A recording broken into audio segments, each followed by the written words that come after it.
The U.S. Army All-American Bowl, an annual tradition of the nation's top-ranked high school football stars.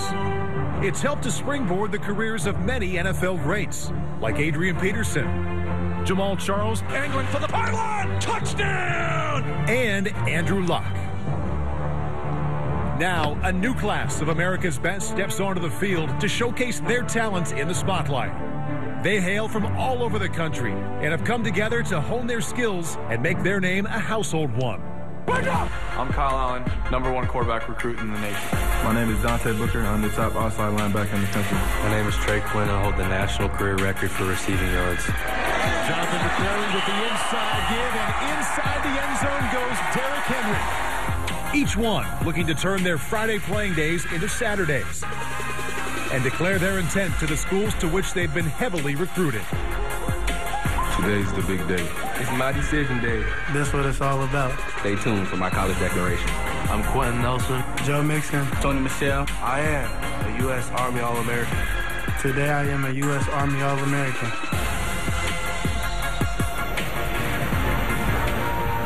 There's a live look inside the Alamo Dome here in downtown San Antonio. We are moments away from the kickoff of the 15th annual U.S. Army All-American game, the best against best. It's East against West. The action will begin in moments right there on that field. Right now, let's take a sneak peek inside the locker room. You represent me. You represent the other 1.1 million soldiers that serve our nation, that put themselves in harm's way so you can do this today. Make them proud. Ooh? All right, we'll see you on the high ground. Army strong. You're going to represent our soldiers. You got many soldiers out there in the audience today watching you. You got your whole Army community across the world going to be watching you. And you're wearing U.S. Army All-American. The colors of black and gold. And that really means something. Enjoy the game, have fun. That's a big part of it as well. But I want you to go beat that West team. Go up.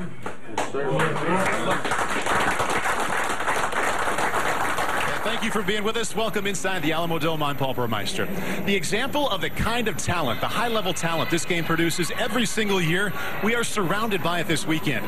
If you admire Sammy Watkins and Taj Boyd in their play in the Orange Bowl last night, they got their start right here in the U.S. Army All-American game. Looking forward to Wild Card Weekend and what Andrew Luck and Jamal Charles and LaShawn McCoy can do. They got their taste of the big time, the big stage right here at this game.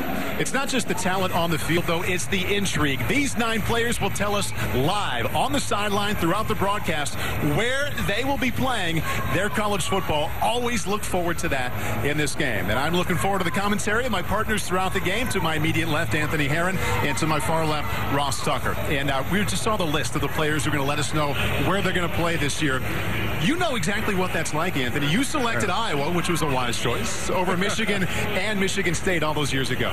Just think about the pressure that's on teenagers today, Paul, to make a life-changing decision, life-changing for them, for their families. As you think about the future, becoming adults, choosing a college, when I had to make that decision, Ross, I almost cried once I finally had that weight off my shoulders. Well, and there's been a different pressure all week for these guys. For most of these guys, it's the first time they've gone against BCS-level competition. We are able to see who's risen to the occasion and who has struggled a little bit. Now, that's one thing. Now you have to take from the practice field to the game field. We'll see who excels in that environment right now. You know who we expect to excel? The #1 ranked quarterback in the nation. That would be Kyle Allen. I've been impressed with Kyle Allen, seeing him in person, because the tangibles are there. There's arm strength. But what's really intangible about him is the way that his teammates gravitate towards him. He's the #1 pro-style quarterback in the country, and he's toured the country over the last couple of seasons showing off his skills, and he's won top honors at almost every one of the major passing camps. But when you look at the way that his teammates react to him, you know why Kevin Sumlin recruited him to Texas A&M, and Kyle Allen has still tried to play recruiter to bring in some of that additional talent with him. And he's going to show off all that talent, Anthony, in moments, but right now he is live on the sideline with Marty Snyder. Certainly excited to head to Texas A&M. He's got some business this afternoon to take care of first. Kyle, is this a different level of competition than you've maybe ever seen in your career? It's a much different level. Pulling out in pads with all these great kids, all these top recruits, it's been a change, but we've gotten used to it, and our team's ready to play. When you head to Texas A&M, a lot of people are saying you're going to replace Johnny Manziel. I guess, do you like that, or is that pressure you'd rather not have as an incoming freshman? I mean, if they're telling me I'm going to replace him, I like it. It's a chance to do it, but I got to get there, and I got to do it first. So nothing's for sure yet. I'm going to try and get the starting position. And Paul, he's not wasting any time. He's heading to College Station on Tuesday, making the drive there. Going to get a head start on winter conditioning and also spring football. If you're like many and you watched the Orange Bowl last night and thought the Ohio State defense could use a little bit of help, help is on the way. It really is. Dante Booker, an outside linebacker, was the U.S. Army Defensive Player of the Year in the entire country and the #1 player in the state of Ohio. He is unbelievably explosive. This is exactly how you draw it up. He's the best blitzing linebacker off the ball that I've seen all week. He has perfect timing, knows exactly when to hit the gaps, and he's got the length and the explosiveness to be able to get to the quarterback once he knifes through the offensive line. He has been unbelievably impressive. One of 8 Buckeyes in this game, and based on our declaration today, there might be even more. Yeah, Buckeyes doing very well in this game, and of course, Alabama does pretty well too. Here is Barton Simmons, 24/7 national recruiting analyst, with his thoughts on the Crimson Tide. Yeah, no surprise. Alabama's sitting at #1 in the national recruiting rankings, and today they've got a chance to extend that lead. 3 announcement ceremonies where Alabama's going to have a hat on the table, but nipping at their heels is Ohio State at #2. They've got a couple of guys announced today that they're heavily favored for. And then keep an eye out west. UCLA and USC both battling for some major prospects. Lewis hanging on with one of those guys is a big piece of the puzzle. All right, here with Joe Mixon, who arrived here ranked by 24/7 Sports as the #1 ranked all-purpose back in the nation. You came in with almost 50 offers at one point. You got it down to 3. You're not declaring right now, but how tough was it to whittle it just down to the 3? Well, it was very hard. I had a lot of options, and basically my choice. And I basically prayed to God. Whatever fit me the best. And I'm looking at whatever school I go to today. I'm looking to do major impact there instantly. And what is it that you want people to see today in your talents in this game? Well, I want them to see whatever I could do. I want to be able to, basically show off everything I got. Running, catching, blocking, everything. All right, Joe. Good luck. We look forward to seeing you play today and that declaration. Okay, thank you. I appreciate it. All right. Lewis, Joe, thank you very much. And the moment we've all been waiting for about to take place, the special teams on the field. The kickoff about to take place and get started here for us. You can watch along with us the 15th annual U.S. Army All-American Bowl. Here's what we have for you today. The 90 best high school football players in the nation. Some of the top talent we've already mentioned. Dante Booker, Mr. Football in Ohio, on his way to Ohio State. The top quarterback in the nation, Kyle Allen. We just listened to Joe Mixon, the #1 all-purpose running back. 87 others to watch as well, and we are underway.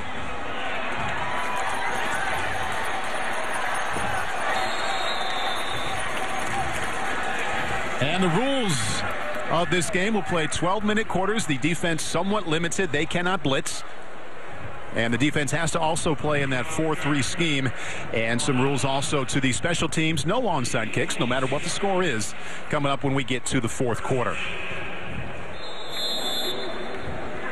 And the starting quarterback for the East Side, Mr. Football in the state of North Carolina, on his way to be a Florida Gator. That's Mr. Will Greer. Check out.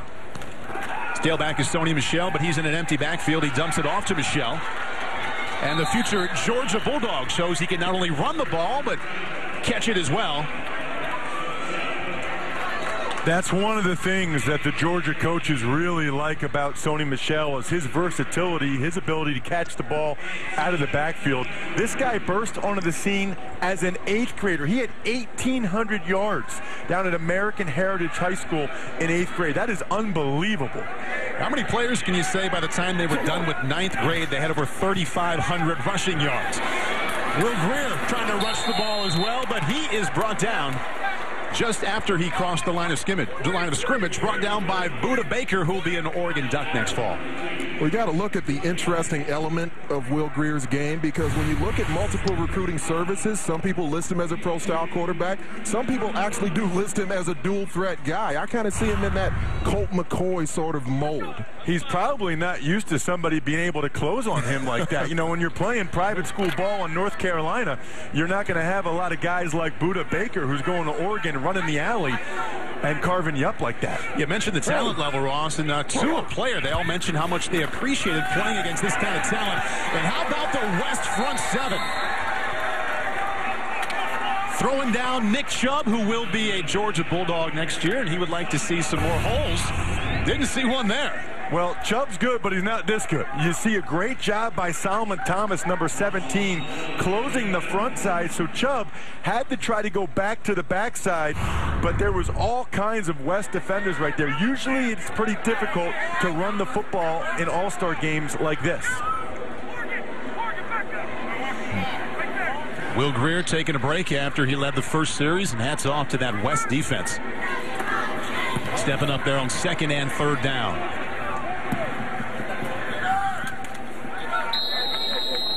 And we'll get our first look at the West offense from the 26-yard line. That's a 40-yard punt. And we're looking forward to seeing the top-ranked quarterback in the nation coming up here before he heads to Texas A&M. You can watch him right here in a matter of moments. Kyle Allen on the field up next. Really like what's happening inside the Alamo Dome. Temperature always perfect and the talent level always high for the U.S. Army All-American Bowl. The 90 best high school players in the nation putting their talents on the line. And we also look forward to 9 of the best announcing their college intentions throughout the game. We look forward to our first declaration here in the first quarter. Speaking of number 1, top-ranked quarterback in the nation, Kyle Allen, before he goes to Texas A&M on Tuesday to begin his college career, starts off the west side. Go! Cal right to the air, or he would like to go right to the air, going to his left. And that's not an easy throw. Completes to K.D. Cannon, who will be a Baylor Bear. Athletic play by Kyle Allen to pick up 17. Not an easy throw on the move, rolling left, having to torque those shoulders, get them all the way back around. This is the element I love of Kyle Allen's game, because he's as accurate as any quarterback I've seen coming out of high school in the past 5 years. We saw that feature during the skills challenge they had earlier in the week. His favorite NFL quarterback is Russell Wilson. We saw a little bit of Russell Wilson there, and a little bit of wiggle from Jaylen Brown. Going to be an Oregon Duck in, showing some skill there, picking up 10. Well, you see this play all the time at every level of football now, just the quick wide receiver screen. It only works, though, if you get good blocks on the edge, and that's exactly what Jaylen Brown got. Kyle Allen following a trend many of the quarterbacks show now, going to campus early. He graduated from high school, going to get a head start on trying to be the man who replaces Johnny Manziel. He's got a pair of big wideouts, and at 6'6", Frank Iheanacho, pardon me. Iheanacho, he's going to let us know throughout the broadcast where he will go to college. He hauls that one in. Iheanacho, an interesting story, because he's a player who really mainly focused on basketball throughout most of his time in high school, just burst onto the scene this year. Iheanacho actually gave up basketball or football his junior year, and giving up the football there was Kyle Allen. Never brought it in there to scoop it up for the west side. The future South Carolina Gamecock, Bryson Allen-Williams. Well, you expect to have some quarterback-center exchange issues, but not really out of the shotgun. It was just a little to the right, and then Allen not able to secure the football. Allen-Williams, who's had an unbelievable week, everybody to a man has talked about him. As you can see, Kyle Allen mic'd up for us here this afternoon, so we not only get to watch, we get to take a listen to his interaction with his West teammates, and who knows, maybe some interaction with the East side as well. Our first declaration, the first of 9, is coming up next. Stick around and find out where Brian Wallace will attend college after this. Baker, I'm committed to the University of Oregon. Hi, my name is Dante Sawyer, and I'm committed to the University of South Carolina. Hi, I'm Trey Laylock. I'm committed to Texas. So we know where they're going. We're about to find out where Brian Wallace is going to play his college football. Lewis Johnson has us covered there. And they are big smiles down here. Big Brian Wallace, 6'6", 294 pounds, a big offensive lineman. And he's got 3 hats out here along with his high school coaches where they racked up over 45 points per game at Christian Brothers High School in St. Louis, Missouri. So, Brian, here we stand with 3 hats. We've got Alabama, Iowa, and Arkansas. And the question we want to know as we begin this show, where are you going to play your college football? Well, I will be taking my talents to the University of Arkansas. Arkansas Razorbacks. Okay. So we've already heard that a lot of the SEC coaches think that you have a lot of upside. Where are some of the areas you think you can improve as you move to the college game? I would just say my size, my speed, and just more technique. More technique. All right, Dad, you happy about this decision? Yes. Yes, sir, I am. All right, I know your mom couldn't be here, but I know she's proud of you as well. Congratulations and good luck at Arkansas. Paul? All right, Brett Bielema trying to turn it around at Arkansas. Good news there already. We know how Brett Bielema loves to run the football, and Brian Wallace is a road grader. But the thing is that he's an athletic road grader. I believe the quickest feat of any offensive tackle in this game is defenders try to disengage. He's able to stay in position, plays with great leverage and extreme intensity. So that's only 1 out of 9. 8 more live in-game declarations on the way here in the U.S. Army All-American Bowl. Also have some pretty good action on the field after a fumble recovery. Here's Will Greer for his second series. He's got some room to run, keeps it himself, and that is a first down for the E squad. Will Greer keeps it himself for 11. And you said it earlier, Anthony, about his athleticism. He's sneakily athletic. You know, they don't run a lot of read option, but he can scramble and make plays with his feet. This is a guy that was able to dunk in 7th grade at 6'1", which tells you a little bit about his explosiveness and athletic ability. And you know what? The way Florida played this year, he might need to use that athleticism if he gets a chance to get on the field next year. His tailback also on his way to play college football in the SEC. One of 2 Georgia tailbacks on display today, Sony Michel. There's Sony right up the middle, putting his head down and fighting for some extra yardage. Down to the 32, that's a gain of 4. Our 24/7 national recruiting analyst on the field is Barton Simmons. Brian Wallace, he chose a school that was winless in the SEC at Arkansas over a school that won a national championship last year at Alabama. The reason for that? Playing time. You look at Dan Skipper, Denver Kirkland, 2 guys that were 24/7 Sports freshman All-American under Sam Pittman at the University of Arkansas. That's a big issue there, being able to play early, contribute, and this is a kid that I think can do that because of his body. And also, I would imagine, Barton, that Brett Bielema's history of developing offensive linemen for the NFL at Wisconsin, you think about Joe Thomas was there, Travis Frederick, a first-round pick last year, likely played into it as well. And I can speak from experience. I was in Brett Bielema's first recruiting class at the University of Iowa. His very first year as a full-time coach there. He's got a charisma about him. We know all the great players that he brought in, as you referenced, Paul, while he was at Wisconsin. And now he's trying to bring that same mentality, getting players from that Midlands region where he's got a lot of ties, bringing them to Arkansas. Not only were you in his first recruiting class, I think you were his very first recruit he landed. You've done your homework, sir. We were spending some time together back in Iowa City in those days. Second down and long. Will Greer stepping up and firing, and that's the proverbial. I was on one page and my wide receiver was on another, looking for the future Buckeye Johnny Dixon. And you expect to see that sometimes here in All-Star games, just like the false start on the previous play. There's going to be some jitters. There's going to be some level of uncomfortability just because these guys haven't played together that long. They've played about a week. Now, they've had a bunch of practices. The guys have worked hard, but still it's different when you get out here in live game action sometimes. The numbers on Will Greer are staggering. Oh, yeah. My favorite one, 837 yards in one game, 10 touchdown passes, and his team won 104-80. That's incomplete, and that's also a big hit for Jaleel Wadood, who will play his college football for the UCLA Bruins. We know Jim Moore loves defensive backs, and he loves them to play with physicality, and especially with Wadood going to UCLA, we know the spread offenses that are there in the Pac-12 conference, and so you have to be able to tackle nowadays as a corner, Ross, and it's becoming more prevalent where guys can not only cover but be physical. Well, and you talked to some of the people this week, and they said Jaleel Wadood was really one of 2 defenders for the West squad that stood out to him during the week of practice. So the East team unable to take advantage of the fumble recovery. Nice job by the West team again. You can see they can't rush that punt. And the West squad will begin with more than 90 yards to go. So hopefully they think the game's first touchdown. Can you imagine NFL Hall of Famer Anthony Munoz as a veterinarian? Well, neither could he until he used the Army's new strength match tool.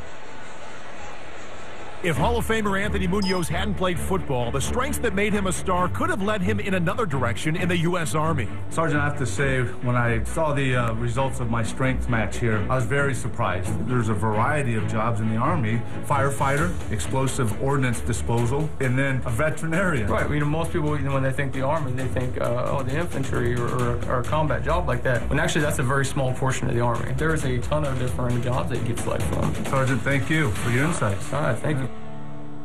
Also, a good time to remind you can watch both NFL wildcard weekend games today. Later on NBC, immediately following us, we go to Indianapolis for the Chiefs and the Colts. And right after that, also on NBC, it is the Saints and the Eagles. This is the top-ranked quarterback of the nation, Kyle Allen, flipping it out to one of his tall receivers, Frank Ihanacho. He's 6'6". He also has Mark Roberts, number 81, who is 6'6". Ihanacho picks up 4. What impresses me about the game of Frank Ihanacho is the fact that he looks comfortable as a wide receiver. A lot of times you see people transition from track or basketball and they try to become football players, but it doesn't quite look fluid. It doesn't quite look confident, but Ihanacho is a guy who looks like a natural wide receiver. With the ball, a name you're going to recognize going down to the backfield. Nice job by the East defense for a loss there, but that's Christian McCaffrey. His father, Ed, played football at Stanford, just like Christian is going to do before he went on to an excellent NFL career with the Denver Broncos. But it's not just his father, Ed, who was an athlete at Stanford. His mother played soccer there as well. I talked about Joe Mixon being the top all-purpose back in the country, but overall, from a productivity standpoint, Christian McCaffrey has probably been the guy who's been most productive during the week. There you see his grandfather, who in 1960 was the fastest man in the world. Kyle Allen underthrows there to Jaylen Brown. And there to make the play for the east side, Bryson Allen-Williams, linebacker on his way to South Carolina. So far, yeah, you really have to be impressed by the poise that Allen has showed. I mean, even under duress, he didn't get as much on that football as he wanted to, but he's impressed me all week just with his poise. He is one cool customer. I stand corrected. Jaylen Brown made the play there, picking up the first down for the west side. Kyle Allen keeping it himself. His tailback now is Royce Freeman. Christian McCaffrey steps out of the game. Allen did run the read option a little bit in high school, but he said when they read it, they were pulling the ball to throw. He very rarely ran the ball at Desert Mountain High School. And he also told us, I thought it was interesting, that, you know, A&M wasn't really as much on the radar until the success they had the last 2 years with Johnny football in the SEC. It's just a good example of one program-changing recruit like Manziel can lead to more like Allen. Go. Kyle Allen now on 2nd down and 9. Nice pocket to step into. Delivers the ball a little bit low, but once again, Jaylen Brown, that's 2 times on this drive. He's gone down to catch a ball. That time for 10 and another West team first down. Where Kyle Allen is beyond his years as a passer is the places he can locate the football. That was completely on purpose. He knew I had to throw it towards the sideline, low and away, because there's a defender in a trail position who can potentially make a play. The level of accuracy that he has is definitely beyond his years. Nice of you to mention accuracy, Anthony, because he's 6 for 6. Go! 100%, not a bad way to start. Go ahead and make that 7 for 7. The first catch from Mark Andrews, who will be an Oklahoma Sooner. And he is cut down right away. Number 22 is Eric Smith. Well, and if you're not sure who makes the play at corner for the East, just say the Glenville guy, because you see Eric Smith right there. Marshawn Lattimore, his teammate from Glenville, plays much the same way. Both of them will be declaring today. Teammates at Glenville High School. We'll see if they stay teammates at the next level. Yeah, a lot of people expecting they'll be Ohio State Buckeyes. Ohio State already has 8 players playing in this game. And Glenville's certainly a pipeline. Number 18 with the reception is Trey Quinn. He is only the all-time receiving leader in the nation. He'll take his talents to LSU in the fall. Broke the record of Dorial Green Beckham, who we had here on this field 2 seasons ago in the U.S. Army All-American Bowl. And Trey Quinn, just 2 years later, has broken the all-time career receiving record of Green Beckham. And we know the level of success that Green Beckham has had, or a.k.a. DGB, at Missouri. Running the ball for the first time, that's Nathan Starks out of Cherry Creek High School, just outside of Denver. That was a man's tackle right there by Bryson Allen-Williams. Only 16 years old. He's been one of the most impressive guys all week. He's from Georgia, but he's going to South Carolina. Every coach I spoke to this week and watching him with my own eyes, I've been unbelievably impressed with his athleticism. Again, only 16 years old, flying around making plays. First down off the play action. Kyle Allen wants to throw back to his tailback. He throws that one into coverage. There is his first incompletion. He had completed his first 8 passes. We've seen Allen under duress a couple of times in the pocket so far early in this game. People like Dante Sawyer have gotten pressure on him a couple of times. He either had to throw off his back foot, and these off-platform throws are where the arm strength of a quarterback get tested even more. That time, Kentavious Street was able to apply the heat. And I wouldn't be surprised if we see Kentavious Street applying more heat. He's been extremely impressive this week. The guy squats 655 pounds. His lower body power is out of control. Setting up the screen is Kyle Allen. And that's Joe Mixon. He will announce his college intention later on today. What you need to know right now, that's the #1 all-purpose back in the nation. Keep in mind that Joe Mixon is 6'2". So as a tailback, that's a little tall for what you're looking for. But you know about the versatility he has because he's still so elusive. He can drop his weight. He can apply weight to both thighs and still be able to make quick, elusive moves, evading defenders in space. Tweeted his final schools in early December: UCLA, Oklahoma, Wisconsin, and Cal.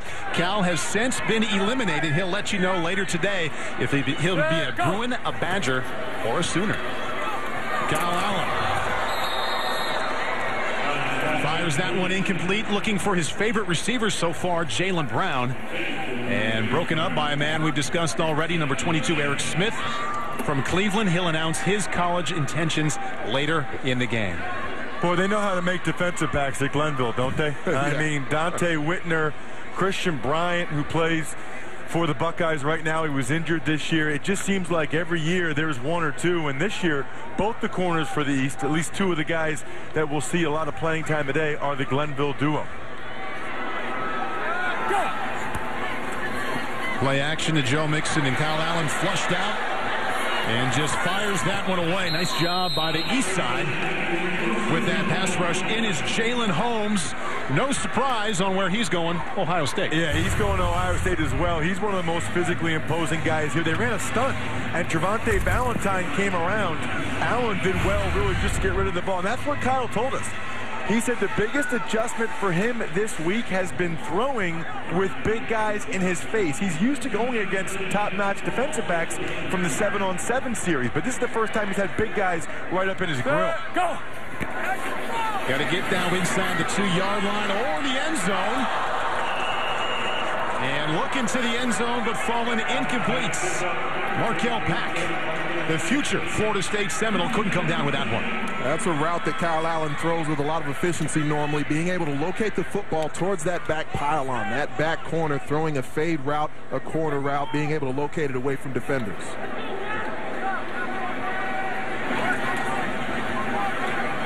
The Clayton Hatfield on to attempt to erase those zeros off the scoreboard. Clayton going to kick at Texas Tech in the fall.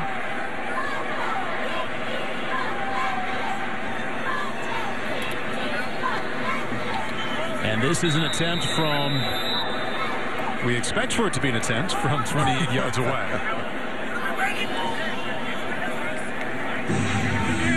Again, in that all-star game environment here, officials stepping in, making sure that the players are set.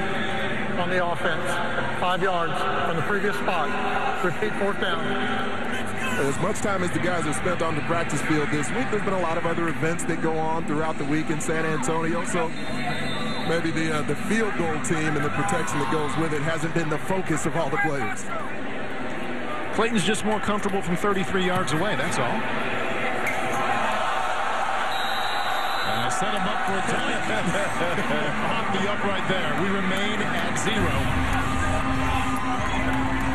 Almost got that one in. Little bit too much late draw. And we still have a scoreless tie. Kyle Allen started out 8 for 8. And he was 1 for his last 5. We have a declaration to listen to coming up next. The next man up from Virginia Beach, a wide receiver, Jamil Kamara. Where's he going to play? He'll tell you next. And it is declaration time. Here's Marty Snyder. Well, Paul, a lot of schools ready for this one. Jamil Kamara with 4.5 speed. This year he had 23 touchdowns, 1,400 yards on the field. Here to enjoy the announcement with him, Mom Denise and Coach Carl Turner as well. Jamil, we're down to Wisconsin, Pittsburgh, and the University of Virginia. You're out of Virginia Beach, Virginia. Who's it going to be? Well, first of all, I'd like to thank my family, all the schools for giving me a chance, and, of course, the Army Bowl. But I will be attending the University of Virginia. He's going to stay home for the University of Virginia. Mike London certainly gets a great pick. Why Virginia? Was this a decision to stay at home? Yeah, staying at home close to my family, and it felt like the right school for me and the right offense and early playing time as a freshman. Big smile from Mom Denise. Just confirmed that her little boy's going to stay at home for him, Paul. And Marty, I'm sure Mom likes the 3-hour drive from Virginia Beach to Charlottesville. Very doable. And he will be a Virginia Cavalier. His sense of excitement and relief with that decision out of the way, isn't it?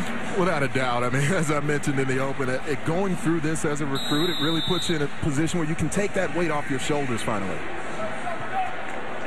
We have zeros on the scoreboard, and the East team back on. Elijah Hood, the new tailback. And we also have a new quarterback, Jacob Park. Dead ball. False start on the offense. 5 yards on the previous spot. Repeat first down.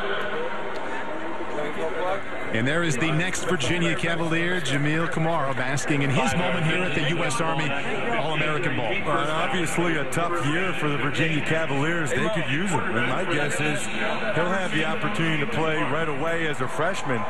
Virginia's got to get back to a bowl game like they had been able to do earlier in Mike London's tenure there in Virginia. So your new quarterback is Jacob Park, Mr. Football in the state of South Carolina. Didn't have offers from South Carolina or Clemson. He's going to play at Georgia. Good job of scooping that one up, but a nice job of taking him down. By the West team, that's a loss of 13. Martin has much more on the declaration of Jamil Kamara. He's going to go to Virginia. Yeah, never mind the 2 wins by Virginia this year.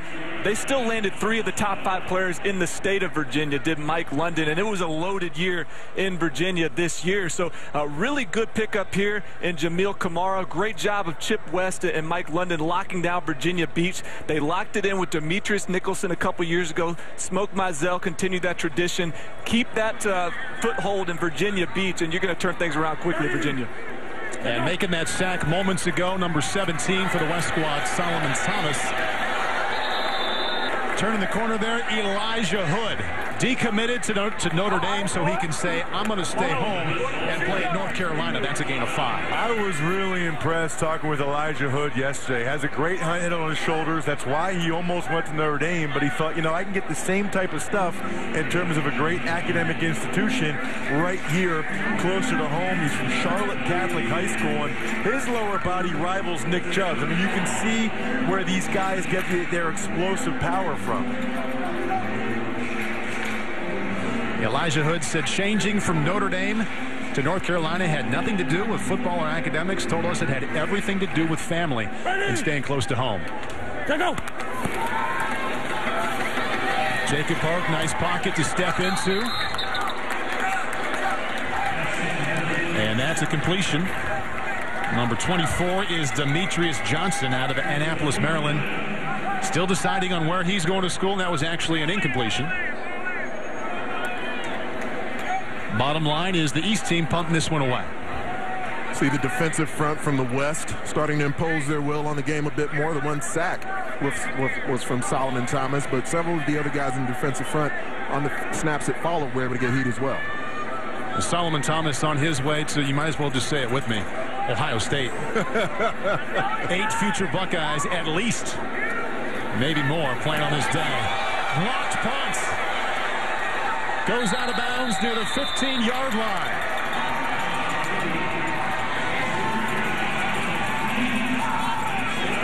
Celebrating there, Dwight Williams, who's going to announce his college intention later today. It's really tough to do special teams here in all-star games because a lot of these guys aren't used to playing special team, and you don't get a whole lot of practice time. And I mentioned Dwight's going to let us know throughout the broadcast where he's going to play his college football. It's actually going to come up here in moments. Out of the powerful Sarah High School near Los Angeles. Let us know if he's staying home or going to take his talents far away. Go!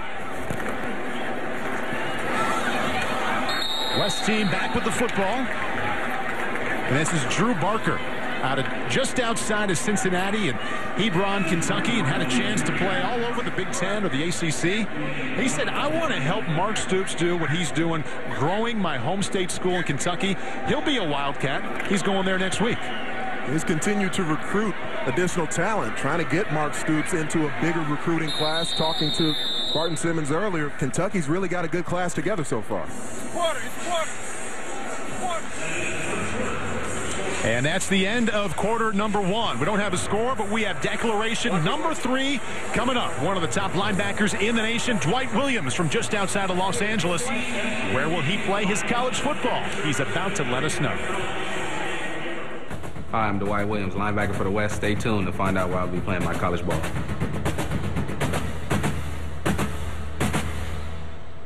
Inside the Alamo Dome, we have 2 declarations in the books. Our next one is that man right there, Dwight Williams. He's on the sideline right now with our Lewis Johnson. All right, Paul, thanks very much. Well, there has been some major secrecy with this declaration for Dwight, his family here, now waiting to see exactly what this young linebacker is going to do. Dwight, the hat shuffle has been amazing. You have a lot of offers, but now we've got it down to 5. This is amazing. So we have Oklahoma, Clemson, Florida, LSU, and UCLA. So everybody would like to know, where are you going to play your college football? First, I'd like to thank God for blessing me with this talent and each of these institutions right here for giving me a chance to play football. Very nice. For the next 4 years, I'll be getting my education at the University of California, Los Angeles. UCLA. Very interesting, because at one point they seemed to be off the radar. Was this sort of the way to keep it quiet for yourself and for the school? Oh yes, definitely. That was the way to keep it quiet, because you know, in this day and age with the social media, it's kind of hard to keep stuff secret. Now, you are now called an LB, a linebacker, but I also understand you want to be called at one point a JD, as in Juris Doctorate. Is that part of your decision? Yes, sir. All UCLA right. has a great law program, and I can't wait to get into it. Look at that smile on your mom's face. I think you made her happy as well. Dwight, congratulations. Good luck with the Bruins. Paul? Bruins with a big Sun Bowl victory over Virginia Tech, and a victory here as we start the second quarter. Well, Dwight Williams is 6'1". He's just a shade over 200 pounds, so people feel like there's potential for him to even move to safety at the next level. But I like him at linebacker, and even I like him at Mike linebacker, because he's got a frame where he could add maybe 15, 20 pounds. And I believe at the next level, with the way he can get sideline to sideline and the way that he tackles people, constantly bringing folks down out in space, and ball skills that he has within the box, I think he could be a guy who plays an excellent Mike in the Pac-12. He's going to get some excellent teaching there at UCLA. The linebacker coach, Jeff Holbrook, recently played 10 years in the National Football League for the Niners, so a lot of positives for Dwight Williams in his future as a Bruin. Drew Barker, the quarterback for the West Side, and down he goes. Stepping up and making the play for the East Side, Dante Sawyer. He'll be a Gamecock next fall. Yeah, he's one of a couple of Georgia high school products that are going to South Carolina. You see the speed he had around the edge right there. And a lot of times for these offensive linemen, this is the first time they've really pass protected at this level. They're not used to going against defensive linemen with the speed of a guy like Sawyer. Go! Tailback for the West Side, Royce Freeman. Drew Barker rolling out to the right. And a nice job of locating his man down at the 5-yard line. Drew Barker to pack. First down, West Side. Let's check in with Barton Simmons on the sideline. Hey, guys, George Farmer, Marquise Lee, Robert Woods, all guys that came from Sarah where Dwight Williams plays his high school ball, all guys that went to USC. So as big as this is for UCLA to land Dwight Williams, it's also really important to get into that Sarah program, stop that Trojan pipeline, and turn things around.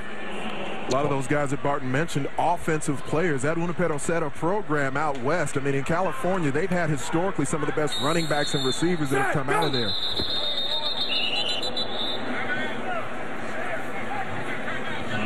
Timeout called by the West Side.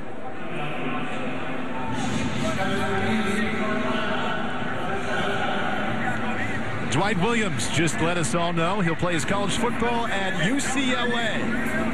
That was our third declaration of the afternoon. We have 6 left. Go ahead and smile with him, Bruin fans. He's coming to UCLA soon. Inside the Alamo Dome, and just moments ago, Dwight Williams, linebacker from Sarah High School just outside of Los Angeles, let us all know that he will be a UCLA Bruin. 3 declarations down. We have 6 more to go. We also have a new quarterback, Gerard Hurd, in for the West Side. Gerard dancing around the right side. And he's run out of bounds, and it's an interesting week for Gerard Hurd. He committed to Texas after his sophomore season, went on to lead his high school team in Denton, Texas, that's Geyer High School, to back-to-back state championship teams. But now that Mac Brown is out, and a lot of speculation, Charlie Strong is going to be the guy. He has opened it back up. He's going to wait and see what the next Texas coach is like before he commits to Texas for sure. Number 17, that's Solomon Thomas, defensive lineman out of Coppell, Texas. Earlier, I said he was on his way to Ohio State. That's not correct. He has changed his mind. He's opened it back up. He's going to visit Stanford. I know Arkansas has a real chance to land him as well. So Solomon Thomas, talented young man, quality young man, not on his way to Ohio State. Could end up a Buckeye, but the bottom line, it's still open for Solomon. And he was one of the most impressive kids I spoke with all week. I mean, he talks like he's already a junior in college or a rookie in the NFL. He's one of the kids that really sees the big picture, which is a big reason why Stanford is one of the schools on his list. Drew Barker remains the quarterback for the West Side. Go! And that's Royce Freeman, awarded the top player in San Diego this past fall. He scores the first touchdown. Freeman will be an Oregon Duck this next fall. And you see why, because he can bring the thunder into the backfield that Oregon hasn't had as much in recent years. Known as a dual threat guy, but he weighs 225 pounds, so that first threat he can bring is power.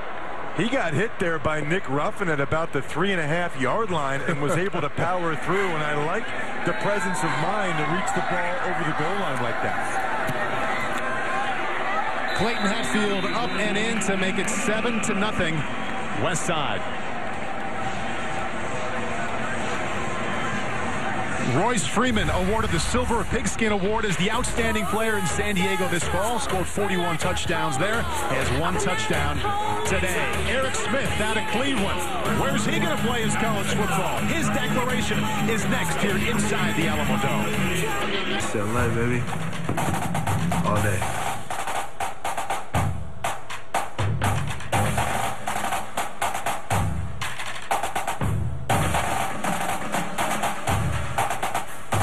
Pack all day.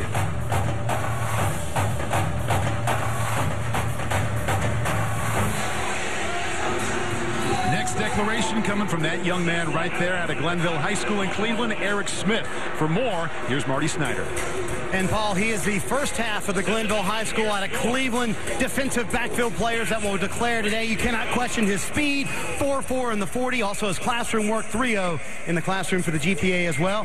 Dad Curtis is here, and happy to have Ted Ginn Sr. here. He's been a coach a long time at the high school. So we're down to these schools. We got Georgia Tech, Kentucky, Michigan, Ohio State, and Alabama. Eric, who's it going to be?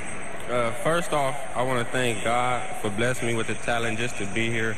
And coaching staff, Coach Ginn, Coach Shin, Drews, Petty, and my father, because they supported me through everything. And I'll further my education at the University of Ohio State. Ohio State, and a lot of guys over here from your team are cheering that are Buckeyes currently. Eric, you almost didn't declare this week. Why did you decide, and what was the hesitation? Me and Marshawn talked. You know, that's my guy, and we always had a dream of playing together. And better to do it at home than anywhere else. Well, we'll see if Marshawn declares for Ohio State later on. Paul, a huge pickup for Urban Meyer, who needs a little good news after last night, right? I would say so. Not just last night, but watching the Buckeye defense against Michigan and against Michigan State. A lot of talent there, but also a chance to play right away.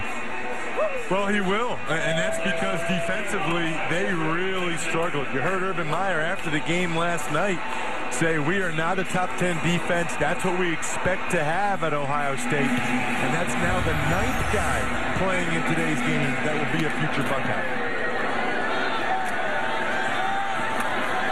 Miles Autry bringing it out and going down at the 16-yard line. Nice special teams there. Play by Nathan Starks, running back out of just outside of Denver.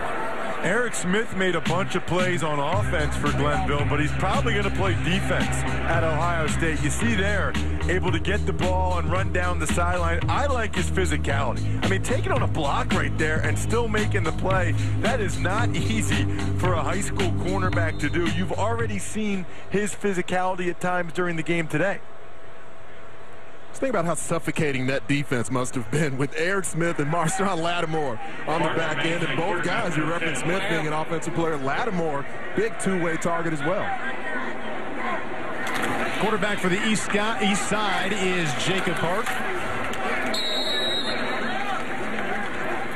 And with a gain of 5, that's the future Bulldogs, Sony Michel. Let's check in with Barton on the sideline. We'll talk about a pipeline program. We talked about it a lot today, but Cleveland-Glenville has sent a player to Ohio State, at least one, every year since 2002. That was Troy Smith in 2002. So this is a strong pipeline program that had a lot of success there. Eric Smith, I think, could actually play cornerback. Played a lot of cornerback this week, has that kind of ability, and this commitment keeps Ohio State at that #2 spot in the 24/7 Sports national rankings. And one of the future Buckeyes in this game playing wide out to the far left of Park, #4 is Johnny Dixon. Park has his first completion, and it is to Johnny Dixon. What an unbelievable get Dixon was for Urban Meyer in Ohio State. I mean, he's down there in West Palm Beach at Dwyer High School, absolutely lit up national power St. Thomas Aquinas in the postseason, which is how Dwyer was able to get to the state championship game and win it down in Florida. But that says a lot for Urban Meyer and that Ohio State staff to get a guy like Dwyer from West Palm Beach to go up to Columbus. Who selected Ohio State over Alabama and Miami, and ever since his visit to Columbus in November, been carrying around a Buckeye in his pocket. So no real surprise that he liked it Ohio State. Jacob Park kept it himself. And down he goes. In to make the tackle. Sione Tehema. Sione going to play his college football at Texas. It's been a big effort early in this game from Sione Tehema. I mean, he's only about 215 pounds. He's played some outside linebacker. He's played defensive end at his program. And in a similar mold of Gerard Hurd, who was in at quarterback earlier in the game. Now that the coaching situation was in flux, but Charlie Strong rumored to be getting the job for Texas, what does that mean for some of these Longhorns recruits? Tennessee also has 4 future Volunteers playing in this game. They had an excellent recruiting class. Number 88 to the right is Josh Malone. Jacob Park looking in the direction of Johnny Dixon. Nice job of avoiding pressure. But that falls incomplete. Park has a very strong arm. I find him to be about as interesting of a recruit as we have in the game. Here's a guy from South Carolina that was not offered by either Clemson or the Gamecocks, yet Alabama and Georgia wanted him. And he chose Mark Richt and the chance to follow in Aaron Murray's footsteps over Alabama. But he's got a big arm. You know, really didn't realize how talented he was until recently. Wasn't even planning to play college football until he burst on the scene last summer in a major way. His process evolved to Georgia. Auburn was the early favorite. Then he switched to Virginia Tech for a while. Delay of game, offense, 5 yards from the previous spot. Repeat the down. Once he got the offers from Alabama and Georgia, it became a two-horse race. And he actually went to Athens 2 summers ago, went to camp for Mark Richt and wanted that offer, thought he was going to get it. It didn't come. So he waited a year, went back to camp. At that camp, Mark Richt offered him a scholarship, and less than a week later, he said, yes, I will be a Georgia Bulldog. We're running this ball in. Hey! Running back to his right will be there with him. That's Nick Chubb. Clark steps up. No, not this ball. And misfires. Overshooting Miles Autry.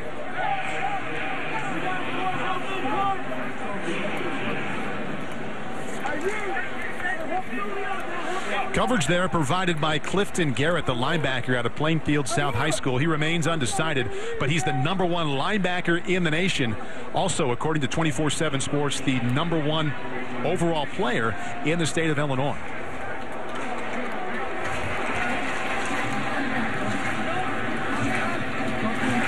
Back to punt for the east side. That's Corbin Daly. He'll play at Texas. Texas played right inside this building less than a week ago. Final game for Mack Brown in a loss to Oregon in the Alamo Bowl. Delay of game. Offense. 5 yards from the previous spot. Repeat, 4th down. So the 7 points you see on the board for the West Side provided by the all-time leading rusher in the city of San Diego.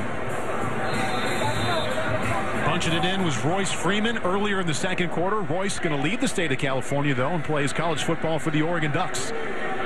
7:13 left until halftime, and we have a 7-0 game.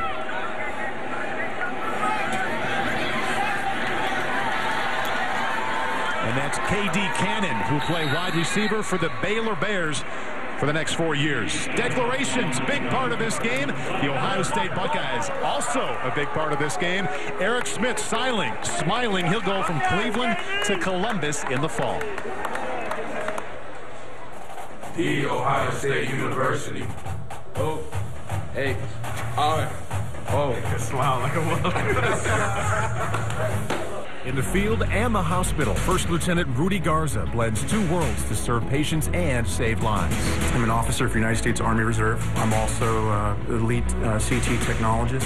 It really is fun being able to coordinate care between various departments. You want to make sure that everything's running smoothly for the team and most importantly for the patient. Members of the United States Army Reserve are easily identifiable. We have a work ethic that is unmatched. It's going to be hard to find another hospital administrator with the type of experience that I've had. It is the U.S. Army All-American Bowl. For a reason, we always enjoy our interaction with members of the Army staff throughout the lead up to kickoff here. Quarterback Drew Barker on his way to Kentucky. Set, go!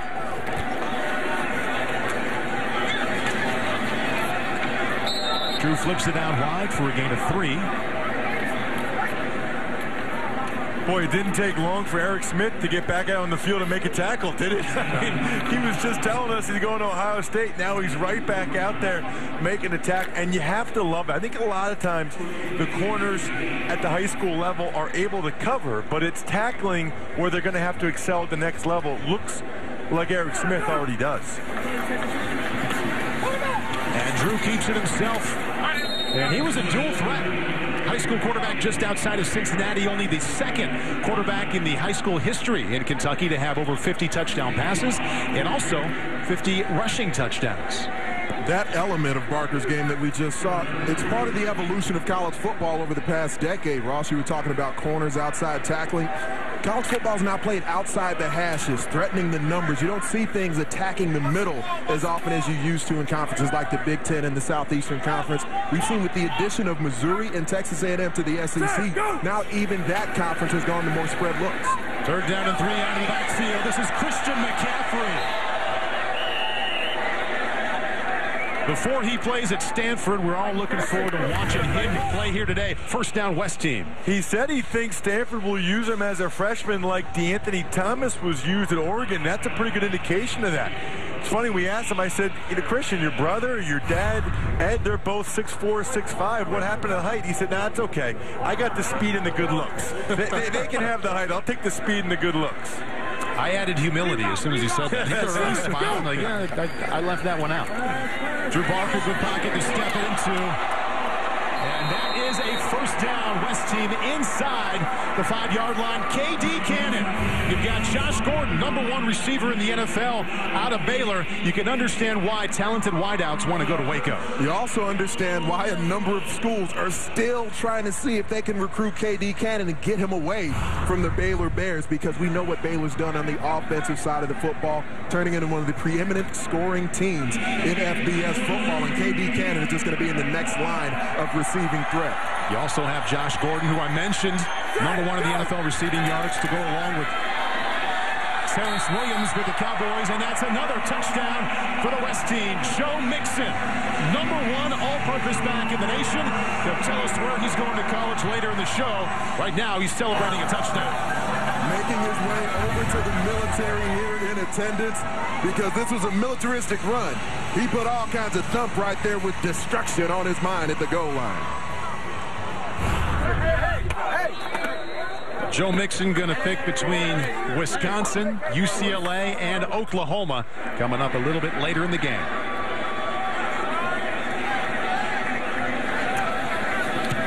Clayton Hatfield 2 for 2 extra points. And the West running backs finding the end zone. First, it's Royce Freeman, and now Joe Mixon, both from the state of California.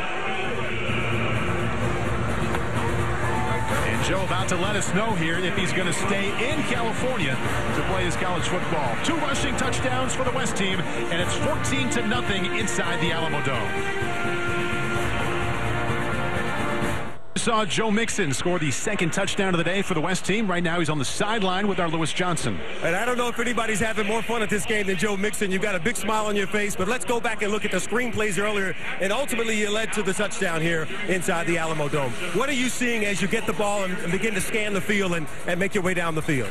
Well, pretty much, it started in practice, but, right here, I just read my blocker, got the catch, did the mechanics.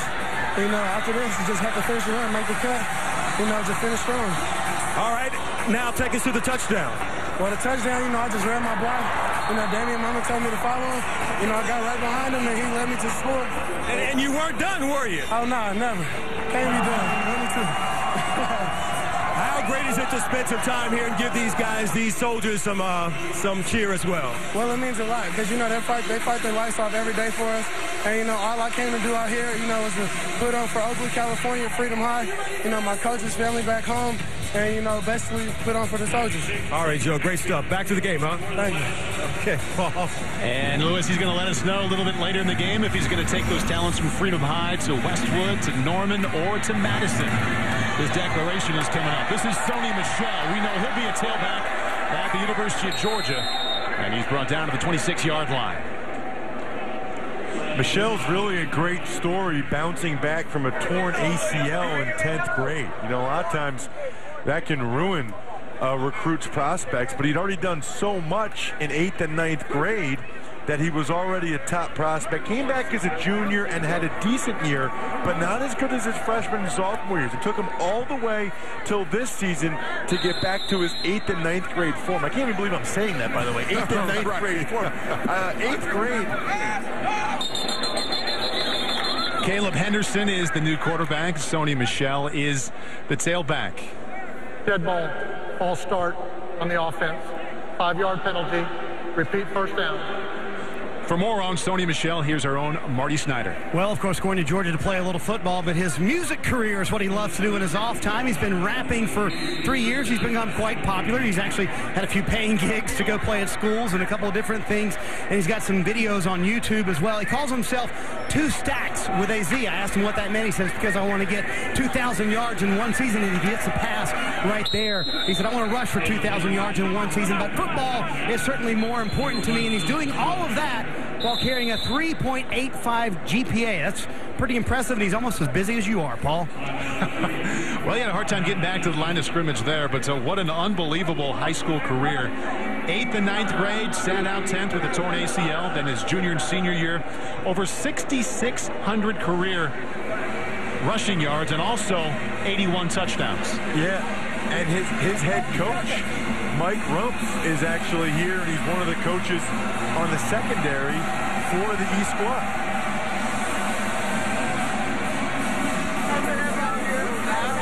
A lot of Gatorade Players of the Year in this game. 90 to be exact, and there are the players who have won the award of Gatorade Player of the Year. And Sony Michel out of Florida, the man we've been talking about. And as you would imagine, he had offers from Miami, from Florida State, also from Florida. Actually admitted that he grew up a diehard Canes fan, but just something felt right about going to Georgia. They've got a great atmosphere there in Athens under Mark Richt, and the level of talent, we touched on it earlier. Players haven't been afraid to go there and continue to compete, wanting to get that playing time, because they do a great job spreading the football around, especially at the running back position, getting folks a lot of carries. Caleb Henderson wants to throw it for the first time under all kinds of pressure in the backfield, and finally brought down by Kenny Young, linebacker out of Curtis High School in River Ridge, Louisiana. Kenny Young still uncommitted at this point in his high school career. It wasn't quite as uncommon a thing to be uncommitted yet at this point a few years ago, but now you see so many players making early commitments, but Kenny Young wanting to make sure that he knows he's going to the right school, making the right choice, and able to bring down a big, solid quarterback in Caleb Henderson. I believe Henderson, out of all the quarterbacks in this game, specifically with arm talent, Caleb Henderson, I believe, has the strongest, most talented passing arm. Gonna have to get this one off. Just does. This is the final play of the first half, and a big hit delivered. Number 17, Solomon Thomas. Again, it's still open to find out where he's going. Going to visit Stanford and Ohio State. Also, Arkansas definitely in the mix for Solomon Thomas. Our score at halftime, 14-0, the West Side. Touchdown for Royce Freeman, and also one touchdown for Mr. Dixon, the top running back. The top all-purpose running back is Joe Mixon in the nation. Coming up at halftime, we'll go to New York, and our own Tony Dungy, Rodney Harrison going to look ahead to the wild card weekend and break down a couple of former players in this game. That's Andrew Luck and Jamal Charles. Dan Patrick will be there as well. We'll be back for the third quarter. At halftime at the Alamo Dome, it's 14-0 West team. Welcome back inside the Alamo Dome here just outside of downtown San Antonio. The 15th annual U.S. Army All-American Bowl. Pair of rushing touchdowns for the West Side and some very good defense, and they lead 14-0. Welcome back to the broadcast booth. I'm Paul Burmeister alongside Anthony Herron and also Ross Tucker. Top of the broadcast, we talk about the #1 ranked quarterback in the nation. That's Kyle Allen, who plays college football at Texas A&M, and he hasn't disappointed so far. He really hasn't, and it's not just about, as we talked about, the tangible with Kyle Allen, because he can hit every blade of grass with the throws. He can also maneuver the pocket with his feet. We've seen him leave the pocket, flip those shoulders, hit targets down the field like KD can, and be able to locate the football away from defenders. So the accuracy is most certainly there. But it's the moxie that you really got to love about Kyle Allen and all the different players that are in this game competing on this stage, Ross. Yeah, I mean, so far, he's clearly been the quarterback that's been in the most control and been the most productive. There's a reason why he's the #1 ranked pro-style quarterback in the country. What a great get for Texas A&M. Yeah. Right on the heels of having Johnny Football. Unbelievable. And the reason this is always a great 3 hours for us, the talent on the field like Kyle Allen, yes, it's always fun to see, but we also have the intrigue of the declarations throughout the game. We've already had a handful, and we're looking forward to a number of others. And who are you most looking forward to? We have 5 left here, and where or which campus he's heading to.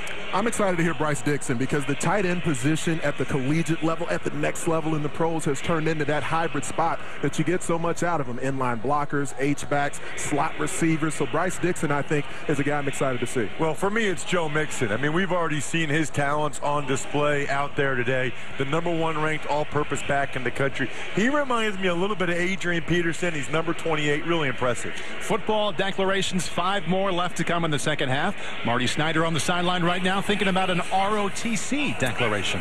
And, Paul, it is time for the U.S. Army All-American Bowl ROTC Scholarship presentation. Colin Campbell from right here in San Antonio is going to pick where he's going to go to school, from Alabama, Colorado, and Oregon. Then Major General Jeffrey Smith will present a check for a scholarship worth up to $150,000. Mom Lori's sisters are here as well. Colin, which school are you going to go to? I'm going to go to Boulder. Colorado. Going to go to Boulder, Colorado, and at Colorado, he's going to study civil engineering. Major General Smith, you can present him with a check for $150,000. He gets to go to school for free, Paul. It's not a bad thing. It is a good idea for anybody, and anybody who's been to Boulder knows it's not a bad idea to spend 4 years in Boulder also. Beautiful inside the Alamo Dome. That is Kyle Allen, the #1 ranked quarterback, not only in this game, but in the nation. He'll play his college ball at Texas A&M. For Kyle, being selected to the U.S. Army All-American Bowl is the realization of a dream and the product of endless hours of hard work and dedication. But none of that would be possible without his family, his coaches, and his friends who served to protect his dream along the way. I just love the competition of football. Put a lot of team effort into it, and that's what I like, is the team camaraderie. I think Kyle right now wants to play in the NFL, and that's a dream he wants to try and fulfill. I help protect Kyle's dream by making sure that he's got what he needs. We just kind of remind him who he is. To protect my dream is just focus on one thing at a time and trying not to get too in over my head on what's going to come in the future. Just kind of focus on the present. And Kyle ready to go back in this game in just a moment. But the first half, you had a hot start. What were you seeing earlier that helped you play so well? Defense was playing really conservative on their side. They were playing off. They were giving us the short stuff. So we just took what they gave us, and we just clunked down the field like you saw in our long drive. We started on the 9, went all the way down the field, and we came up short, but we were just driving hard. I mean, they're playing conservative. They adjusted a little later when I wasn't in. They started pressing them, but they're giving us what we want. Speaking of adjustments, how much extra-nose talk is going on at halftime of an all-star game like this? You know, there's not much. You practice all week. You know what you're supposed to do. Stick to the plan. You know, not much, and we're up 14-0, so little adjustments and stuff, but we're doing fine. All right, Kyle, thanks. Thank you. Paul, here we go again. Kyle started hot in this game, 8 out of 8 for 88 yards, but then cooled down a bit. Since then, he is just 1 out of 5. Number 32 for the West Side, back deep to receive the kickoff. Buda Baker, one of the best all-around athletes in this game. To many, he's the top recruit in the state of Washington, but he will play his college football at Oregon. And here's Baker looking for a crease to show off that speed. And he gets out to the 37-yard line. Let's check in again on the sideline with Marty Snyder. Well, Wilger had some time in the locker room to kind of think about what's going on with the offense. How do you guys kickstart your offense here a little bit? Well, I think that, you know, in these games it's hard to get a rhythm, and we don't have a lot of chemistry. We only had a week together, but, you know, I think we saw a lot this first half, and we made some adjustments, and I think we'll be good to go the second half. I know it's an all-star game, but it's not fun to trail, is it? You want to get back in it, don't you? Yeah, yes, sir. We'll be right back in it. There's no worry. We'll be out here, and we made some adjustments, like I said, and we'll be fine. Well, he promises the adjustments will pay off, and the East will get back in this game. You know, he's certainly used to success. Threw for over 14,000 yards in his high school career. And that's Gerard Hurd. Committed to the University of Texas after his sophomore season. Went on to lead his high school team, Denton Guyer High, to a pair of back-to-back titles. However, he told us yesterday he's open to thinking about his college decision now that Mack Brown has left. We'll see if it is indeed Charlie Strong. But just in case he doesn't like the system, he's thinking about Boise State. He's also thinking Nebraska or maybe even UCLA. Going to UT and becoming a Longhorn, if you're one of the top players in Texas, it almost feels like a birthright to a certain extent, because those guys have grown up with that Texas program, especially these kids being born in the mid-90s. They've grown up with Texas being the preeminent program in that part of the country. Yeah, and I asked him, what was that like? You know, you're a junior in high school and you're already committed to Texas. You're walking the halls in Denton, Texas. You're already a legend in your high school. He said, it was pretty cool. Yeah, I bet it was. Showed off his dual-threat athleticism and efficiency in the state championship game against San Antonio Brennan. He rushed 23 times for a $146. Also a perfect 9 out of 9 passing in the state title win. Hurd on 3rd down and 9, firing into coverage, and that falls incomplete. And that is Nick Ruffin. He has been really, really impressive. Take a look. Hurd fakes the read, and then he's going to throw it down the field. You'll see number 13, Nick Ruffin, come in, get his right hand on the football. Ruffin's probably been as impressive a defensive back as there been on the East squad. Really has a good head on his shoulders. His brother, Aaron, played at Brown, and he's got some military background as well. His dad, Demetrius, an E5 staff sergeant who retired. West Side with a 14-point lead. Led by touchdown runs by Royce Freeman and also Joe Mixon. Little confusion right now they call timeout. It'll be declaration time when we come back. Frank Ihenacho. How do you like this ratio? 44 catches his senior season, 16 went for touchdowns. Where's he going to college? He is about to let you know. I'm Kyle Allen. I'm committed to Texas A&M. I'm Jalen Brown. I'm committed to the University of Oregon. Hi, my name is Bryson Allen-Williams, and I'm committed to the University of South Carolina. My name is Terrell Cuny. I'm committed to Texas. But it shows that the Army has a lot of different vocations you can go to that help become a well-rounded individual, not only about being a soldier. Third quarter just underway here inside the Alamo Dome. The West team failed to move the ball with its first possession. They're putting away. This is Chris Lammons. He's got some room around the left side. Well down at the 18-yard line. Time for another declaration. Our Lewis Johnson has you covered there. All right, thanks very much. Frank Ihenacho here has a huge crowd, family, coaches here ready to support this young man. Predominantly known as a basketball player, but came back to the game of football as a senior without one scholarship offer. But as the season ended after 17 touchdowns, multiple offers now whittled down to 3. And so, Frank, everybody wants to know, is it going to be Oregon, LSU, or Texas A&M? Look at Mom with that big smile. Here's the moment. I mean, all these programs are great programs. I'm just glad they took the time to notice me throughout this year. So my decision, I was going to come down to Texas A&M. Oh, the Aggies of A&M, and that gets a big reaction. Why A&M, Frank? I mean, I just felt like A&M was a home from whence I came down there. You know, it was a great support group, and I'm just glad to be down there and be a family. There's no question you made your mom happy. Let me ask your brother Davis. He's only going to be about an hour and a half away from home. How big is that for family? It's a real big thing. It's a good thing that, to know he's not that far away from home, and but my mom can always just make a trip like an hour and a half away to get to his game, so that's a real good thing. All right, so the family affair will continue. Congratulations. Good luck there. Thank you. Paul? All right, Lewis, in 1 week's time, Texas A&M loses a 6'5" wide receiver, Mike Evans, to the NFL draft, but they gain 6'6" Frank Ihenacho. It's a decent trade.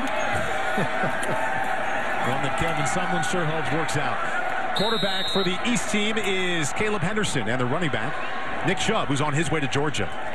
The skill set that Frank Ihenacho brings to the table is the ability to locate and make the play on the jump ball. We talked about his basketball background. He played more hoops than he did football at his high school. But the thing he can do is he's transitioned quickly into a football player. And we saw with Lewis Johnson down there, the community that's been around Frank Ihenacho to help him quickly become one of the top recruits in the country. His coaches were able to help him out as well. Well, and he already weighs 220 pounds as mainly a basketball player. So you look at him and he might be able to fill out, who knows, and become a Jimmy Graham type tight end at some point as well, the way football's trending.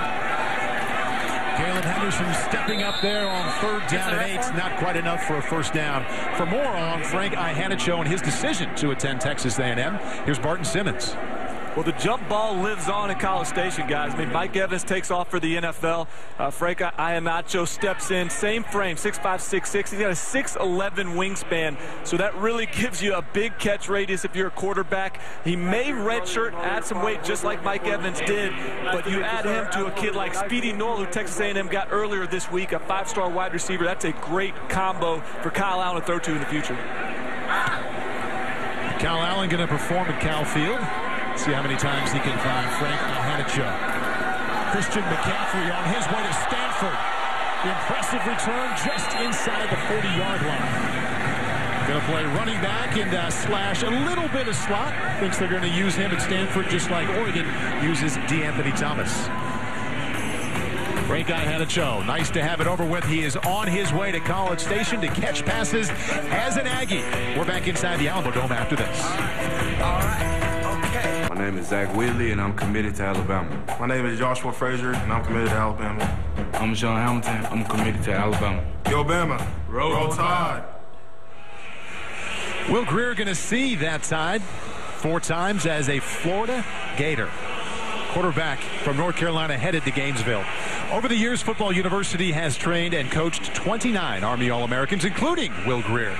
During bowl week, coaches like former NFL quarterback Jeff Rutledge spent time working with these athletes to develop their technique, as well as to ensure success on the field.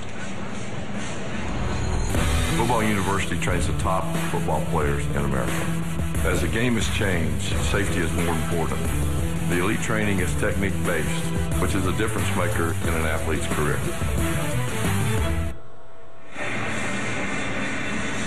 Will Greer, I'm sure, benefiting from the time spent there. I believe Jeff Rutledge, former Alabama quarterback, probably didn't hold it against the athletes going elsewhere in the SEC. Happy to develop these young student athletes to be. 7:47 left in the 15th annual U.S. Army All-American Bowl. Will on the sideline watching the quarterback for the other side. For the West team, it's Gerard Hurd, who for the time being is committed to the University of Texas. Around the left side, and there you see the speed and a first down for the West side. Ran for 146 yards in the state championship game 2 weeks ago. Picks up 13 right there. And I'll be very curious to see whether or not he sticks with his Texas commitment if the reports of Charlie Strong heading from Louisville to Texas are accurate. Obviously, they didn't run the ball very much at the quarterback position in Louisville with Teddy Bridgewater the last 3 years, although I'm sure Coach Strong is smart enough to adapt his offense to Hurd's skill set. Gerard saying he's keeping in the back of his mind UCLA, Nebraska, and Boise State if he doesn't like the fit at Texas. And I'm sure he didn't like that play there. Sacked and dropped by Dante Sawyer, who played his college football for Steve Spurrier in South Carolina. This is the second time we've seen Sawyer. Here he locks out just an inside move by Sawyer. That's the second impressive sack by Sawyer in this game. The first time was speed around the edge. That time extending those long arms and winning inside. He might be filling in for Jadeveon Clowney. And Ross, you can speak to this, the difficulty of offensive linemen in a week like this, because we've seen the offensive lines on both sides, I think, struggle a little bit with pass rush games, with speed from the other defensive front. Seems like the defense has gotten into mode quickly. Gerard Hurd likes this running around the left side thing. Cutting it back. Gerard Hurd down to the 9-yard line. That's a gain of 45. When you like the Texas Longhorns, you like what you're seeing right there. Nearly 4,000 rushing yards over the last 2 years of the high school career of Gerard Hurd. And the thing is, he's faster with the football in his hands than he is without. He only times around a 4.540, but you've got that football speed. And there's no doubt when you watch this film and the long stride of the QB out of Texas that Gerard Hurd has that football speed. Yeah, he almost stepped out of bounds, did a good job staying in bounds. And what impresses me is he was just outrunning some legit athletes right there. I mean, that is big-time speed when you're outrunning these guys. Hands it off to Royce Freeman, who will be running for Oregon the next 4 years inside the 5-yard line, down to the 3. Royce already with 1 touchdown this afternoon. That time he picks up 4. As the adjustment gets made from the high school level to the collegiate level, especially when you're talking about going to Oregon, a running back like Royce Freeman will have to make that transition where he's going to go and have to press the hole, run between the A gaps, between the B gaps, because he's not always going to be able to outrun people around the corner. Royce Freeman decided to leave Southern California from San Diego. He's going to go to Eugene. Our next declaration, we'll find out if Bryce Dixon is going to stay in Los Angeles. So we know he's going to stay if he's going to be a Bruin or if he's going to be a Trojan. Gerard Hurd picks up 1 down just inside the 1-yard line. Another tackle by Eric Smith. Eric Smith has to be one of the leading tacklers in this game. You've got to do that in the Big Ten, right? If you're a defensive back, you know there's going to be a number of teams that still run the football, that still bring power at you. Some spread option coming more into vogue within that conference, but Eric Smith is going to have to be a guy who can come up and force the edge. We've seen today that he's certainly got that ability. He announced his intention to play at Ohio State University next fall. The Buckeyes have 8 players on the field today. And the West team has its 3rd touchdown of the afternoon, 2 for Royce Freeman. This offensive line, as much as they've struggled in pass protection, the Road Raiders, you see the pad level up front. So, I mean, I pointed out Jared Dalton a little while ago where he struggled in pass protection a little bit, but look at the way number 72 for the West comes off the ball at the offensive tackle position. That allows the running lane for Royce Freeman to get into the paint. Easy to understand why a running back, one of the top backs in the country, would want to play at Oregon. Number 1 rushing offense in the Pac-12, top 10 in the nation. Also individually, the running backs getting drafted here recently. Kenyon Barner, LaMichael James, LeGarrette Blount, the reigning AFC Offensive Player of the Week. Royce Freeman hopes he is next in line in Eugene. Up next here inside the Alamo Dome, another declaration. Bryce Dixon. We know he's not going far. Is he going to be a Trojan or a Bruin? He's about to let you know. Here's what we found out with the declaration so far. Wallace heading to Arkansas. And a wide receiver to be at Virginia. That's Jamil Kamara from Virginia Beach to Charlottesville. And Dwight Williams from Sarah High School just outside of Los Angeles, going to play for UCLA. The Buckeyes have 8 future Ohio State players after Eric Smith said he is going to Columbus. And Frank Ihanacho going to catch passes for Texas A&M. Marty Snyder has the next declaration with Bryce Dixon. And, Paul, this is the one that Anthony Herron has been waiting on. The number 2 tight end in the country. Bryce Dixon is going to decide where he's going to go between UCLA, Miami, and USC. Coach Adam Martin here to support him as well. Where's it going to be? Well, I'll be getting my degree and playing college ball at the University of Southern California. Southern California, and that's a bit of a surprise. Lorenzo Bucker, his cousin, played at Florida State. He also played in the NFL. So give us some behind the scenes of what went into this decision, because as of yesterday, you were still undecided. Well, thinking about it, USC has a good tradition of good tight ends, and then bringing Coach Sark in would be a great addition, and I think I could keep the tradition on as good tight ends. You like the decision, Coach? Any decision for him is a good one. I support anything he does. He's a good kid. All right, going to Southern California, Paul. Marty, it has been back and forth between the Bruins and Trojans. And instead of going to Westwood, going to play for USC. Living in Los Angeles, it's been interesting to watch it ebb and flow. I mean, USC was getting its pick of the very best players in Southern California for quite some time. And UCLA not only crawled back into the mix, if you look at it, UCLA winning more often than losing these days. This is Miles Autry. Miles just past the 20-yard line.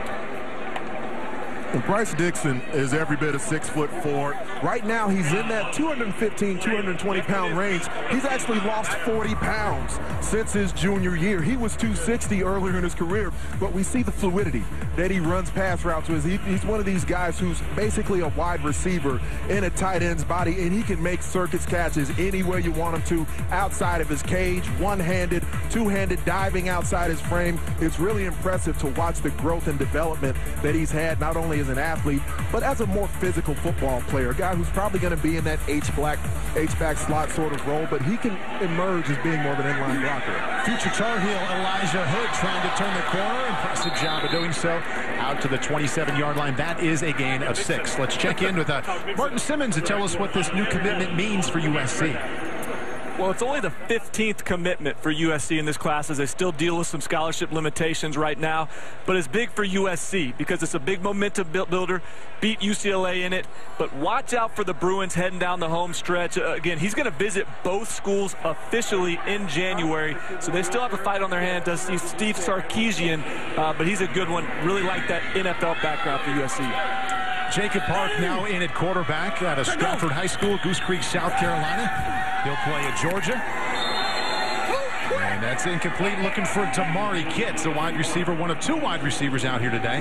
Going to play college football at Clemson. And I think you could hear Damon Webb say, too quick, the corner out of Detroit, Michigan, Cass Tech High School. He's actually another Buckeye. Talk about a spoil of riches there for Ohio State in terms of the defensive backs, and we'll still see where Marshawn Lattimore is going later in the game, but they tried to run the wide receiver screen on him, and he beat Nick Wisher, the future Notre Dame tight end, who was trying to block him to the punch. We are rotating quarterbacks, or we should say the East team rotating quarterbacks on this drive. Here's Will Greer back in the game. Keeps it himself around the left side. Will can run it a little bit, but what he really does well is pass it.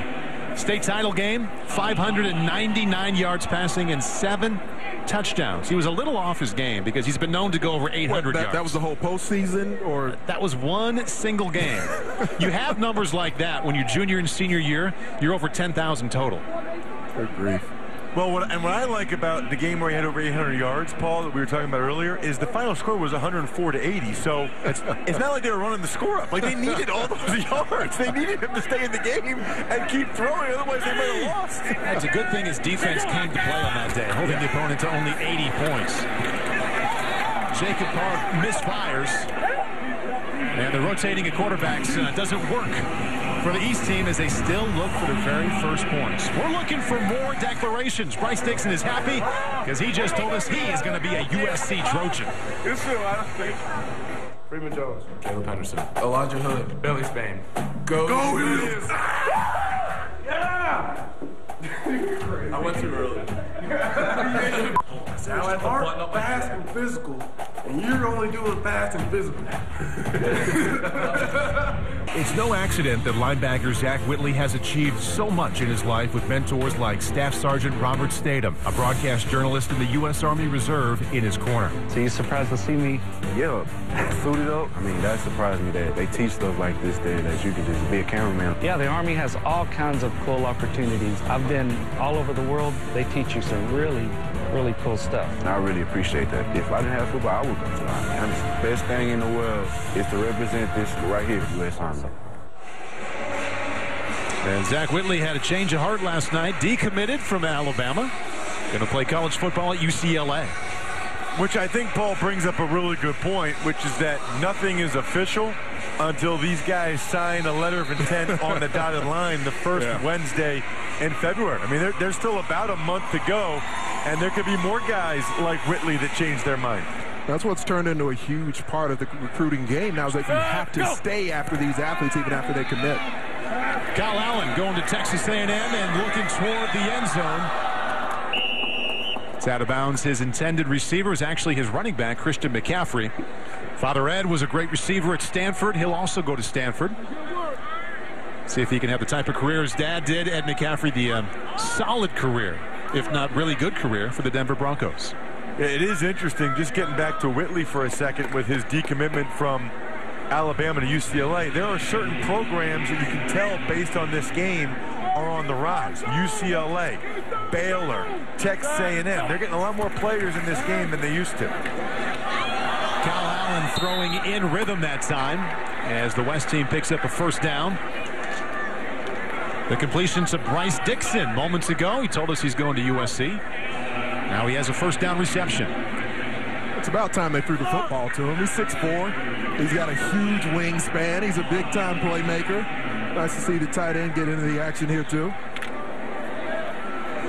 Next declaration, we go to the defensive side of the ball. Niles Morgan going to tell you where he's going. That's coming up at the top of the fourth quarter. Going to be between Notre Dame, Vandy, and Ole Miss. Kyle Allen to the end zone. That was a nice throw. And Ihanacho had a shot. And that's really his skill set, delivering that football up top the way Kyle Allen did. And again, pretty accurate pass, throwing it away from the defender where his offensive player is the only one with a shot at it. At 6'6", Ihanacho went up, tried to run under the football as opposed to maybe turning those shoulders and trying to high point it. And they're going to get a chance to perfect that as they're both going to play at Texas A&M. A lot of time to work on that route. Go! Second down 10. Kyle Allen chasing the ball, doesn't get it, still squirting around, and the East squad has it. Off and running, the future Ohio State Buckeye, Jalen Holmes. Touchdown, East team.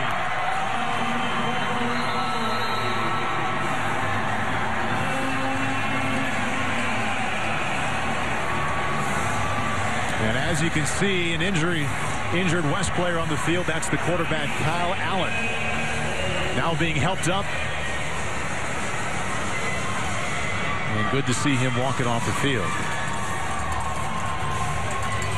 Another somewhat errant snap.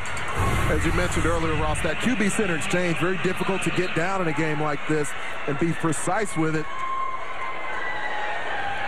It's good to see Kyle Allen walk off, though, and his coach smiling at him. The last thing you want to see in a game like this, obviously, is any sort of injury. I mean, he's reporting to College Station on Tuesday, and he wants to compete in spring ball. He looks like he's okay over there. Also nice to see for the E squad. that they had an opportunity to get on the board there. The defensive end, Jalen Holmes, flashing some athleticism out in space.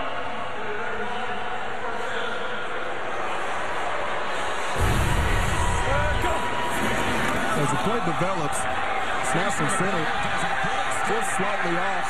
Allen actually tried to kick it out of bounds. Nice scoop and score opportunity there from Jalen Holmes. State Buckeye Jalen Holmes. Gave it a little high step, and what it may have been at the collegiate level, we know that the rules state if you start to strut, if you start to high step before you enter the end zone, they will take the touchdown off the board. Yeah, I know, but this is an all-star game. I mean, come on. I tell you what, that is one impressive-looking guy. Jalen Holmes, his body and the way he's rushed the passer all week, he looks like he can grow into a frame and be a dominant pass rusher for the Buckeyes that they absolutely need. I mean, just based on this game, if I'm buying stock in any of these schools, it's Ohio State and Texas A&M. Stock up for those two programs. Been a big day for the Buckeyes. And he'll fit right in at Ohio State. They're not lacking for impressive-looking athletes. We told you a little bit early in the broadcast that quarterback Kyle Allen, we're watching him right now. He had the injury in the last play that he's wearing a microphone. Let's take a listen to let's take a look not only how it looked, but how it listened moments ago. All right? I had a knee right in the back. You don't have any numbers from Caitlin or anything like that, are you? Just what? Feel like it's bruised? You don't have numbers from Caitlin or anything? I'm all right. Okay. Hey, Kyle Allen telling me just a moment ago that he took a knee to the back, says he doesn't believe it's anything serious, and I asked him about going back in the game. He said, we'll see, but you tell by that walk right there, he may try to get back in this game. Hope so. And he's going to Texas A&M next week. He's going to be the center, if indeed Johnny Football does declare for the NFL draft. One of the major questions is going to be who will replace him. Kyle Allen going to take a shot at doing so right away. Drew Barker, who played college football at Kentucky, just found a Buckeye there, Johnny Dixon.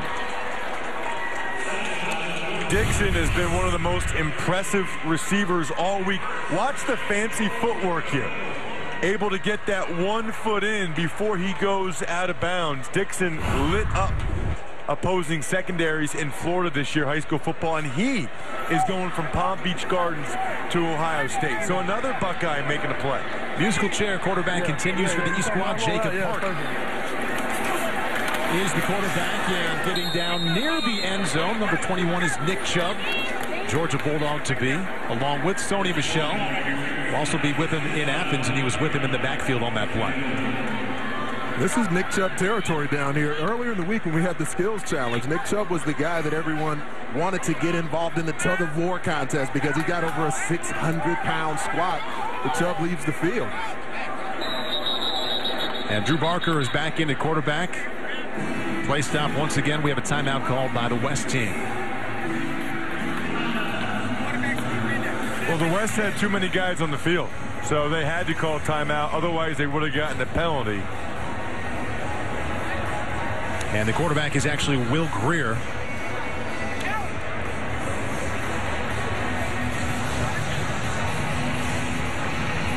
And we mentioned throughout the broadcast here all the former players in this game you're going to watch on Wild Card Weekend.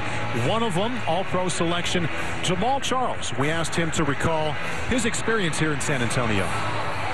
I remember them coming to my school, and I had a pep rally. I'm the only guy on the football team that was having a pep rally for her. That meant a lot to me. It was a very special moment. I have memories of like, yeah, he played with me in the U.S. Army game, and I still talk about it. You know, you take memories from them times going back from 10 years ago and being where you at now. I mean, that's something special. I'm Jamal Charles. I played in the 2005 U.S. Army All-American game. Watch us take on the Coast tonight. And on defense, the Chiefs going to have the help from Eric Berry. He played in this game. He'll be facing Andrew Luck. He played in this game. You can watch Chiefs Colts later this afternoon right here on NBC. And right after that one, it's more Wild Card Weekend. We go to the NFC to Philadelphia to check out the Saints and the Eagles. LaShawn McCoy, big honor earlier this week, along with Jamal Charles. LaShawn, an all-pro tailback. He played in this game. And I'm not quite done. Deshaun Jackson, another playmaker on offense. If you're a historian of the U.S. Army All-American Bowl, you remember watching Deshaun play on this field as well.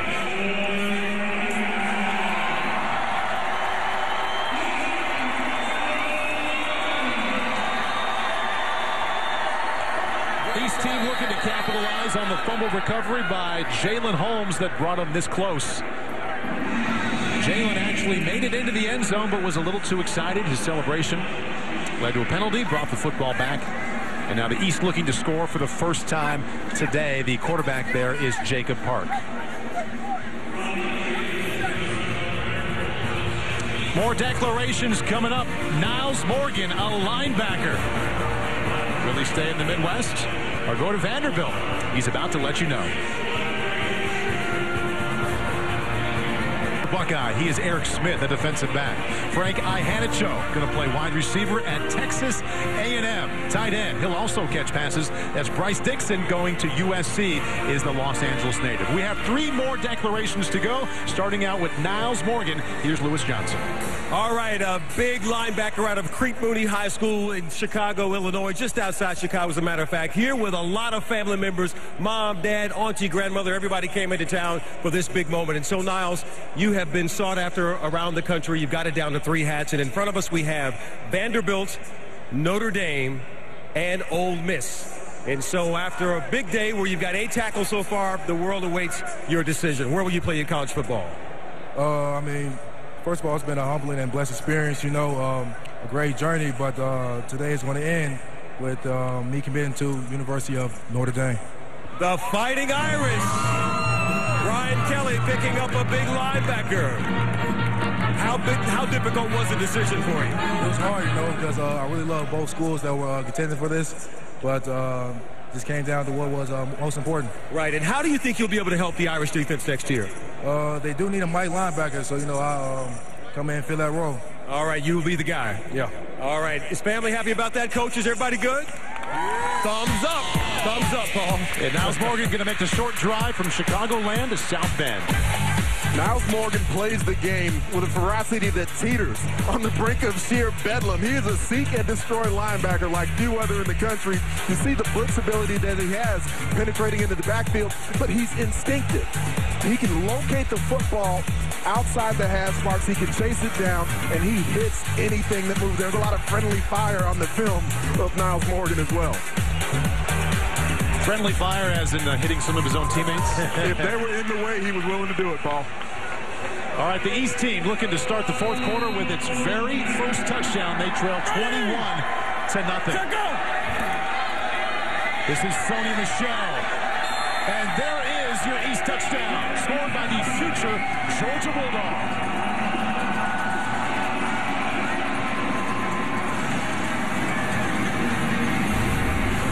Just like Joe Mixon did, you see Michel throw the ball up into the crowd. I like the fact that he got a block from Elijah Hood. There's no fullbacks in this game, so you'll see number 34, Hood. He'll come out and kick out Dwight Williams. Michel turned it up right behind the block of big left tackle Quentin Nelson to get the East on the board. And Georgia Bulldog fans know very well what they just saw. They hope to see much more of that the next 4 years. Jacob Park, the quarterback, who will play in Athens, handing off to Sony Michel for a touchdown.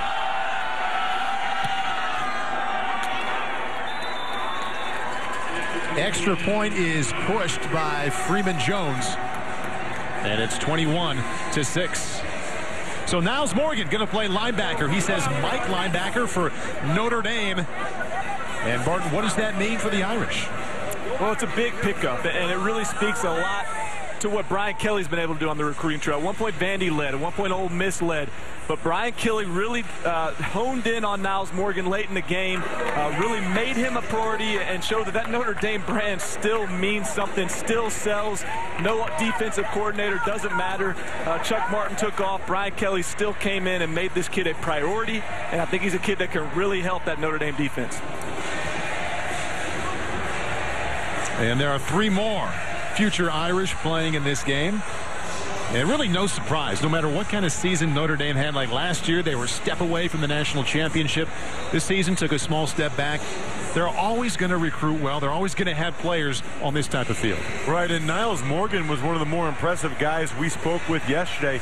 He talked about how important academics were, and he talked about the alumni network, and that was really ultimately what sold him on Notre Dame. But as you can tell, with Vanderbilt being his second choice, that academics were a top priority for Morgan. It's almost an upset in a way, because even his cousin, Laquan Treadwell, was the top wide receiver in the country last year. Former teammate at Creek Monier of Niles Morgan. Treadwell is now at Ole Miss, and we know the recruiting job Ole Miss did last year. So there was a lot of rumblings that maybe Niles Morgan would go to Ole Miss, but Notre Dame able to hone in, even though they don't have either coordinator on staff right now. And that's because Bob Diaco took the head coaching job. Now you come. Congratulations. Onside kick. And getting his big paws on it, the future Oklahoma Sooner wide receiver, Mark Andrews. First onside kick of the day. East team trying to steal possession if they can. But really not bad execution there. Ball first kicks at about the 10-yard mark. A bit of a scramble there trying to get the recovery. It's definitely not something they've worked on much in practice. Now, you're not allowed to kick an onside kick until the fourth quarter, but I like the fact that East is going for it. Smart move by the West, though, to have Mark Andrews on the second line there, able to secure the football. Future Oklahoma Sooner, Mark Andrews. I guess at this point, former teammate of Kyle Allen, with their high school careers being over. And the quarterback on his way to Kentucky, that's Drew Barker. And he was thinking one thing, Frank Ihanicho was thinking another, and the result, an incompletion to bring up second down 10. Drew Barker really the face of Mark Stoops' recruiting effort there as he looks to rebuild the Kentucky Wildcat program.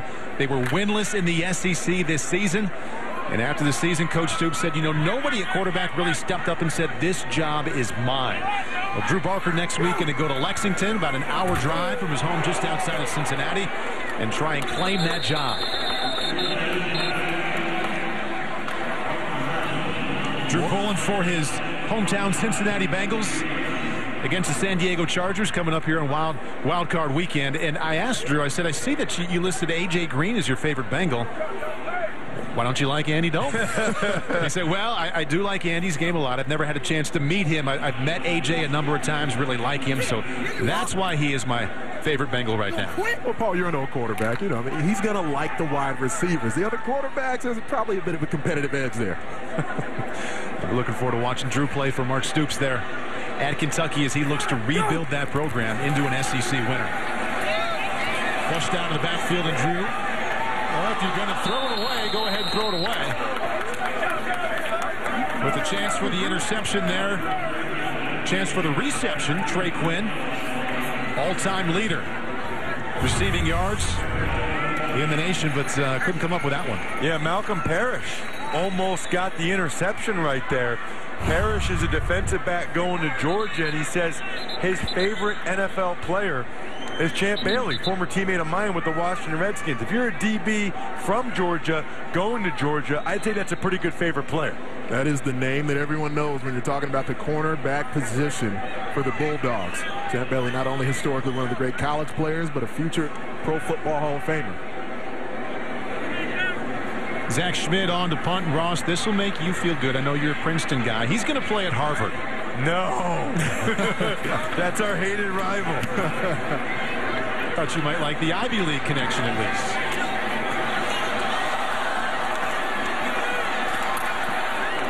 And that's Chris Lammons returning for the East Side. Last declaration we saw, Niles Morgan, linebacker, headed to Notre Dame to play middle linebacker for the Irish. Two more declarations left. Right now, let's meet the teammates that he will see there in South Bend. Nick Wisher. Nick Wisher. I'm sorry. Nick Wisher. Quentin Nelson. Richard. Oh, man. Nick Wisher. Quentin Nelson. Richard Yerkin third. Go Irish. Army All-American Bowl is brought to you by the U.S. Army. They're strong, and there's Army strong. and by the San Antonio Convention and Visitors Bureau. We always enjoy our time here in San Antonio for the U.S. Army All-American Bowl. We're watching the game play out right now in the fourth quarter. This is during the week, the Combine tryouts for next year's U.S. Army All-American Bowl. We already know these players are in. Martin Simmons, what do you see here?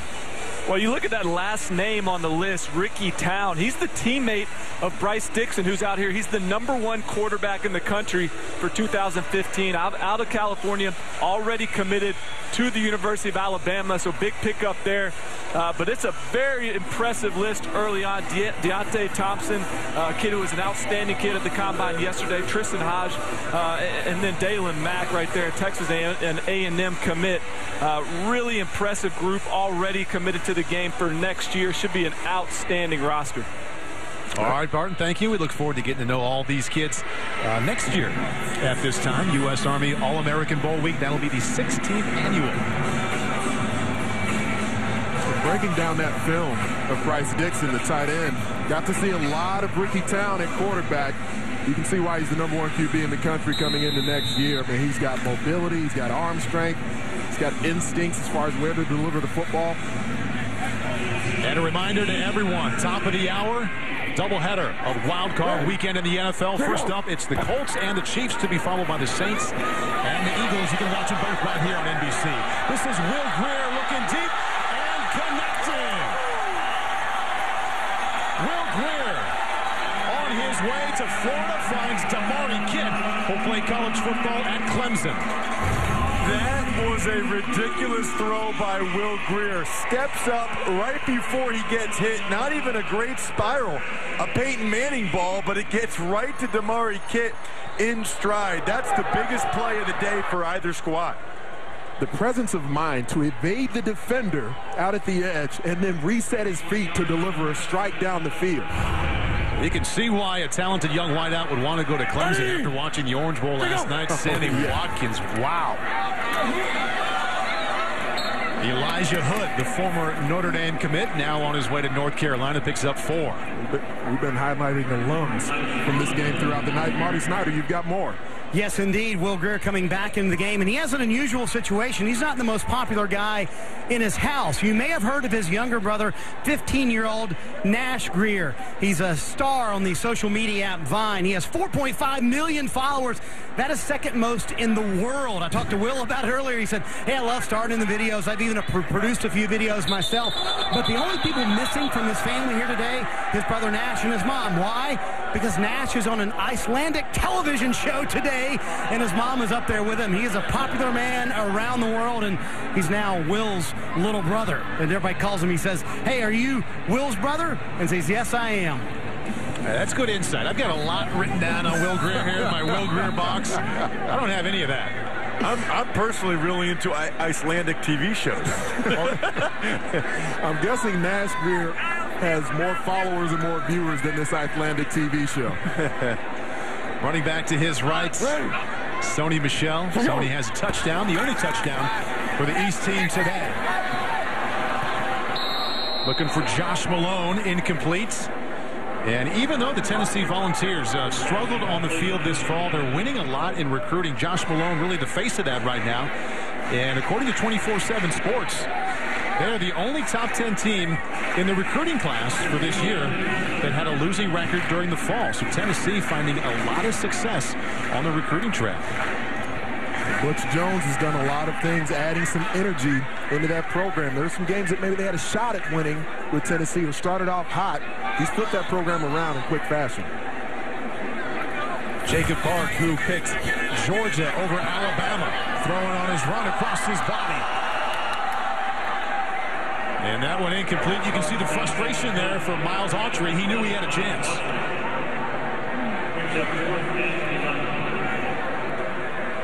That's the second time we've seen Jacob Park one-hop a pass on the move. And it can't be easy when you're rotating play-by-play. You see Park coming off. Will Greer comes back in for a big fourth down here if the East squad wants to try to cut this to one score. Mr. Football in South Carolina comes to the sideline, and the #1 player in North Carolina, according to 24/7 Sports, Will Greer, back onto the field. The number 2 quarterback in the country behind just Kyle Allen. Nice pocket to step into. And he misfires looking for Damari Kitt. Damari holding the long pass earlier to bring the East team this deep into West territory. It's going to be declaration time again when we come back. We've already seen 7. We've seen 1 say he's going to Ohio State. That's Eric Smith. Marshawn Lattimore. He's also an Ohio native. Is he going to play for the Buckeyes? His declaration on the other side of this break.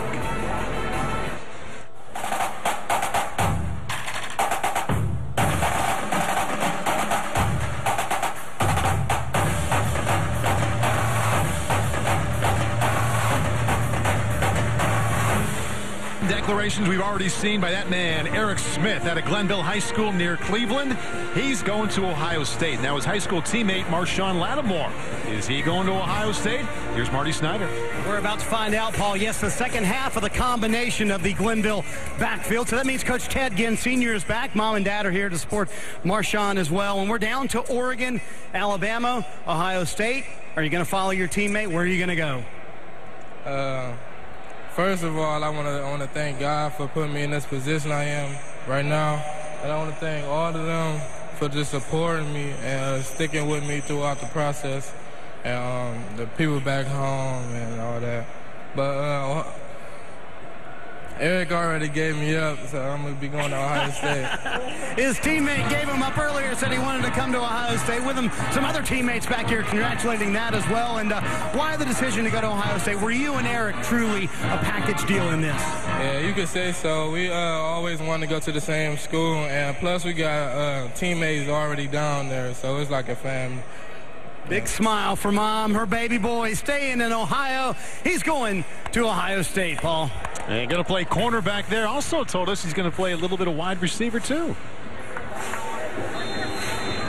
It's not unprecedented. Remember, Chris Gamble played both sides of the ball, and he showed so much playmaking ability at Glenville that I wouldn't be surprised if they get him some snaps on the offensive side of the ball. Gerard Hurd, the quarterback, the Texas commits. And that is the fly sweep around the right side. K.D. Cannon for the west side. Going to play wide receiver for the Baylor Bears, and Marshawn Lattimore going to be a corner for The Ohio State University. Well, and this tape will look familiar to the tape we saw earlier with Eric Smith, the things he's able to do in terms of high-pointing the football, and then you'll see him, the instincts and the physicality. That's one of the real hallmarks of these Glenville kids is just the physicality they have. Even the skill position guys, even the corners that you wouldn't think would be that physical, they are when they come out of Glenville. It's interesting that Lattimore, really during the recruiting process, had an opportunity to choose either side of the ball. He prefers defensive back over receiver. Gerard Hurd picking up 10 yards there. Let's go back to the sideline more. Learn a little more about Marshawn Lattimore. Well, guys, talking about that Glenville pipeline, and we've seen guys like Troy Smith and Christian Bryant and Ted Ginn come from that Glenville pipeline to Ohio State. There are some people in Ohio that think Marshawn Lattimore could be as talented as anybody out of that pipeline that's come before him. He talked about it. He's got the ability to play cornerback. That's where he wants to play on the next level, but he very much could end up getting snaps offensively because of those ball skills and big playability on offense.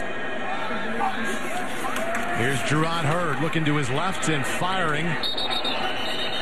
And that one's incomplete. And Gerard, an example of players, and there's Marshawn Lattimore, the Ohio State cornerback to be, giving this game 9 future Ohio State Buckeyes. But a lot of these players have to deal with change in the form of the head coach they committed to leaving for one reason or another. Mack Brown is not going to be the head coach for him at Texas. Will it be Charlie Strong? We'll find out. But he told us yesterday he's still keeping it open. Going to see if he's a fit for the new system. And in the meantime, he's thinking about Nebraska, UCLA, and also Boise State.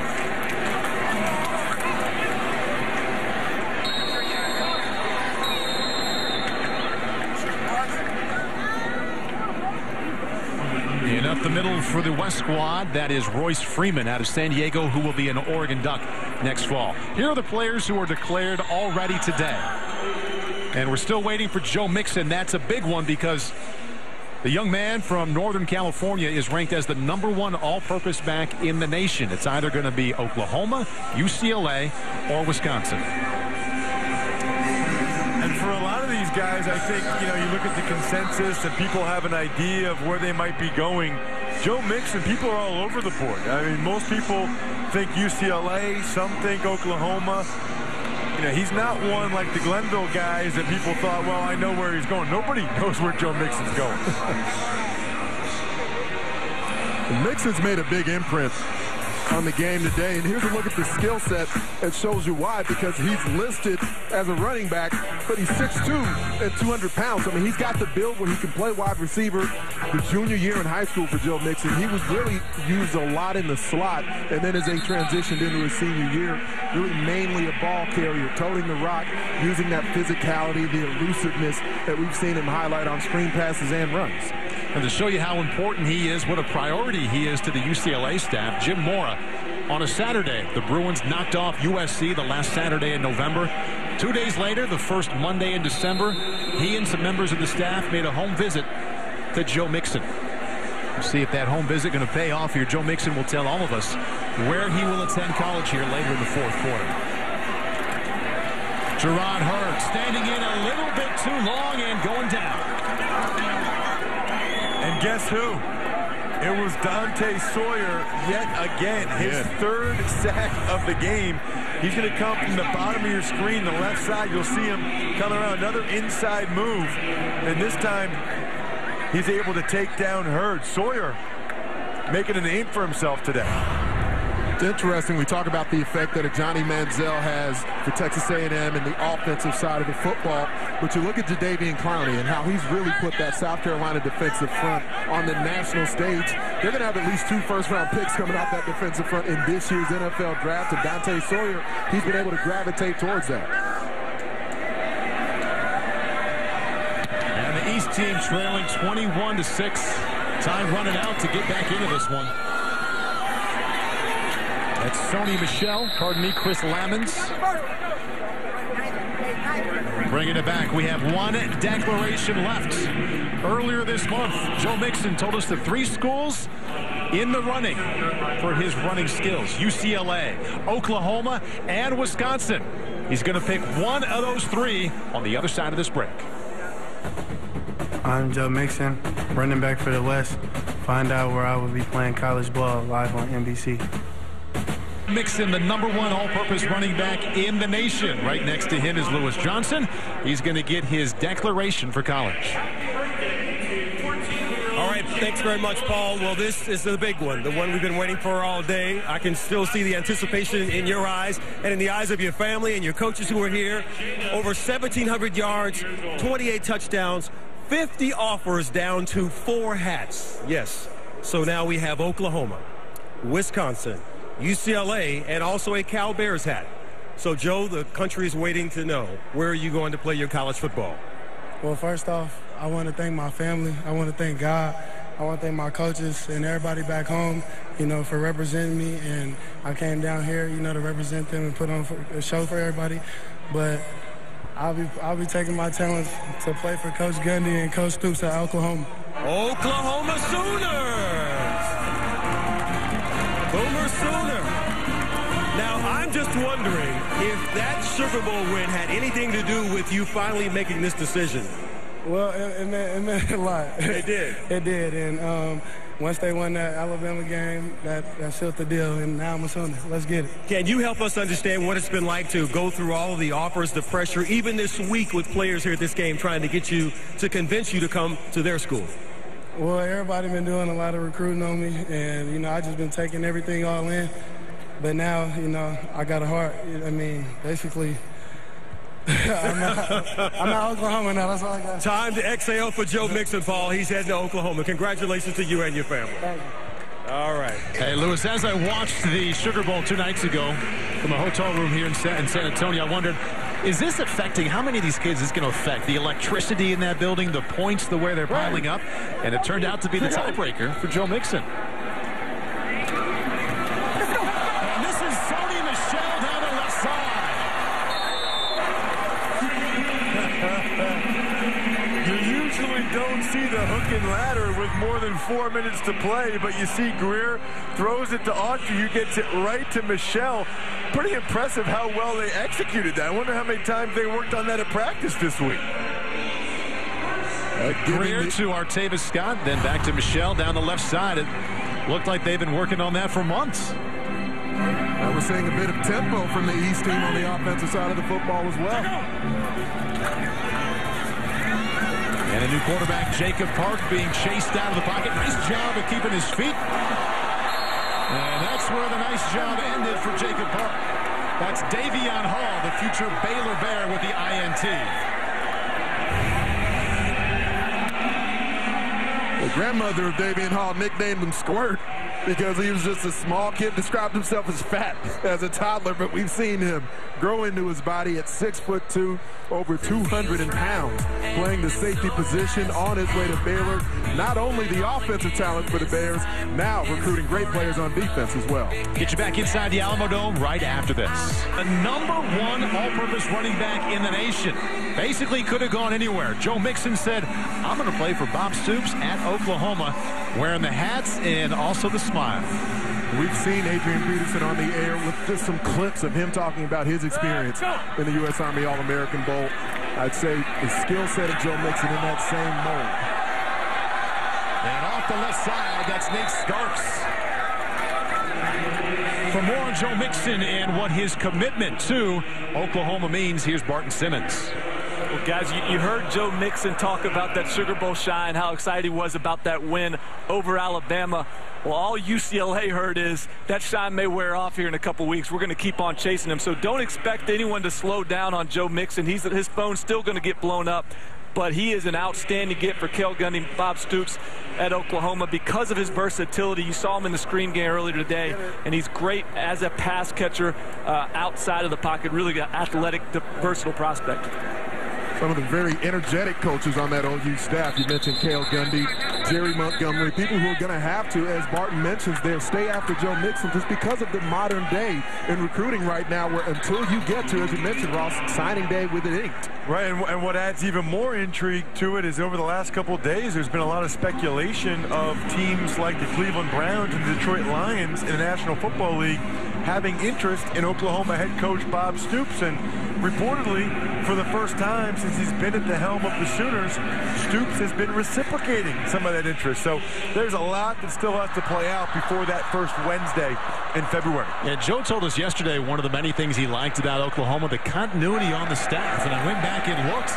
Bob Stoops just finished his 15th season. And that's a big man with a football. Bryce Dixon told us earlier that he's going to USC as opposed to UCLA. Catches it on the right side, sprints across the left side of the field to pick up 32. We've seen how Steve Sarkisian has used the tight end position over the last few years as a head coach at Washington. Bryce Dixon has that same type of skill set. We see now not only the ability to catch the football away from his cage, but the run after catch that you need in a big play guy. Joe Mixon all smiles. Watching his teammates sprint across the field. Outside zone over here. Kyle Allen, the quarterback, liked it as well. The top-ranked quarterback in the nation on his way to Texas A&M. And the open receiver. That's K.D. Cannon. Before he plays for Baylor in Waco, getting it done this afternoon in San Antonio. Well, out of it, Kyle Allen has been so impressive. I mean, here they're up by 15 points with a minute and a half to go, and he's still slinging it down there, down the sideline to K.D. Cannon. Well, we talk about the smoothness of the route running ability that K.D. Cannon has displayed throughout the week. He's only 6 foot tall, but he can high point the football like a receiver who's 6'5", 6'8". Some of these other skyscrapers that we've seen become so prevalent in football today, more of a power forward type. But K.D. Cannon, not that level of size, but we see there the skill set on display to take defenders to flight school. And the West team looking to score once again. That's Royce Freeman. And he has 3 touchdowns this afternoon. Making Oregon Duck fans very happy because the San Diego native will be in Eugene next fall. Really looks like another former Doug Jonathan Stewart. Just the ability as a big guy to be elusive and to have the speed to turn the corner. He's willing to turn and get north and south, run downhill, barrel over defenders as we've seen on previous touchdown runs. So I think at the collegiate level, that ability to have a big back who's 225, almost 230 pounds with that elusiveness, and then to have some of these smaller, more lightning quick type of backs as well. Putting a little exclamation point on an outstanding senior season when he was named the outstanding player in the San Diego area. Scored 41 touchdowns at Imperial High School. Has 3 touchdowns here this afternoon.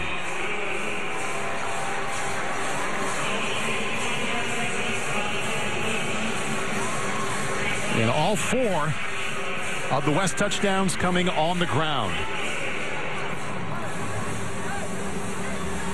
Our Marty Snyder on the sideline with the MVP presentation. Paul, time to present the Pete Dawkins Trophy, and it goes to Joe Mixon, who's had a busy 5 minutes. Here to present the MVP trophy, Major General Alan Bachelet. Major General? Thanks very much, and congratulations on behalf of the United States Army for being named the MVP of the Army All-American Bowl. How about that, Joe Mixon? It's been a crazy 5 minutes for you, hasn't it? You announced you're going to Oklahoma, and now you're the MVP of the game. Oh, yeah, it means a lot. And, you know, shout out to my West Side team over there. You know, we had hard practice today. And, you know, we had fought hard in our game, and we did a good job. As you watch his rushing touchdown, he did it through the air. He also did it on the ground today with a touchdown. Joe Mixon, your Pete Dawkins MVP for the U.S. Army All-American Bowl. All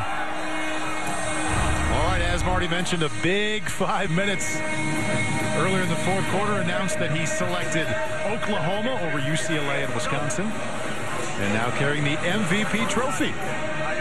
Royce Freeman might tap him on the shoulder and say, what about my 3 touchdowns? Yeah, or Kyle Allen, I think, might want a piece of that Pete Dawkins trophy as well. An embarrassment of riches on the offensive side of the football for the West squad.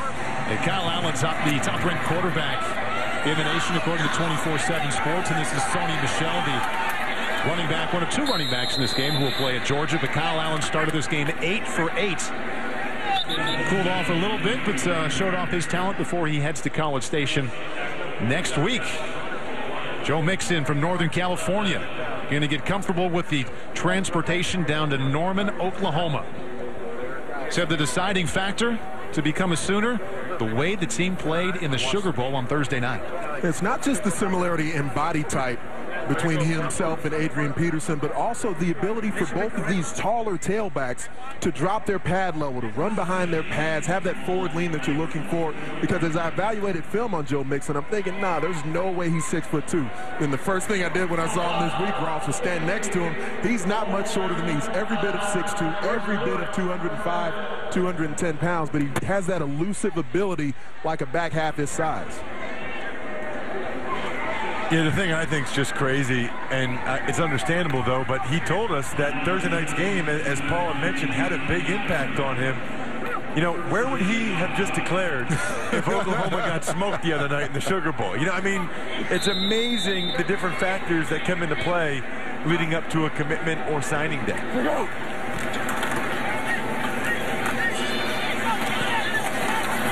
Scrambling around here, that's Will Greer, and he is sacked. Getting the job done is Anu Tawa. He's going to UCLA. You know what level of talent the Bruins have on the offensive side of the football. They're adding defensive playmakers throughout today's game as well.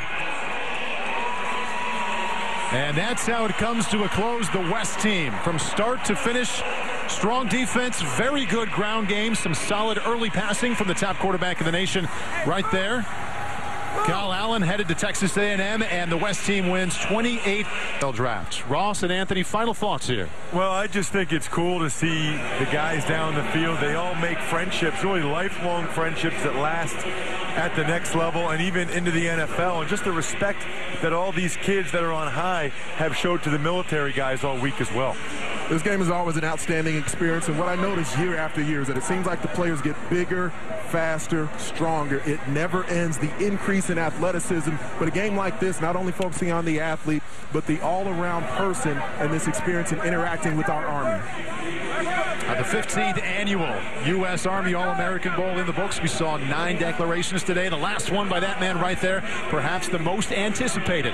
The top all-purpose running back in the nation, Joe Mixon from Northern California, selected the Oklahoma Sooners.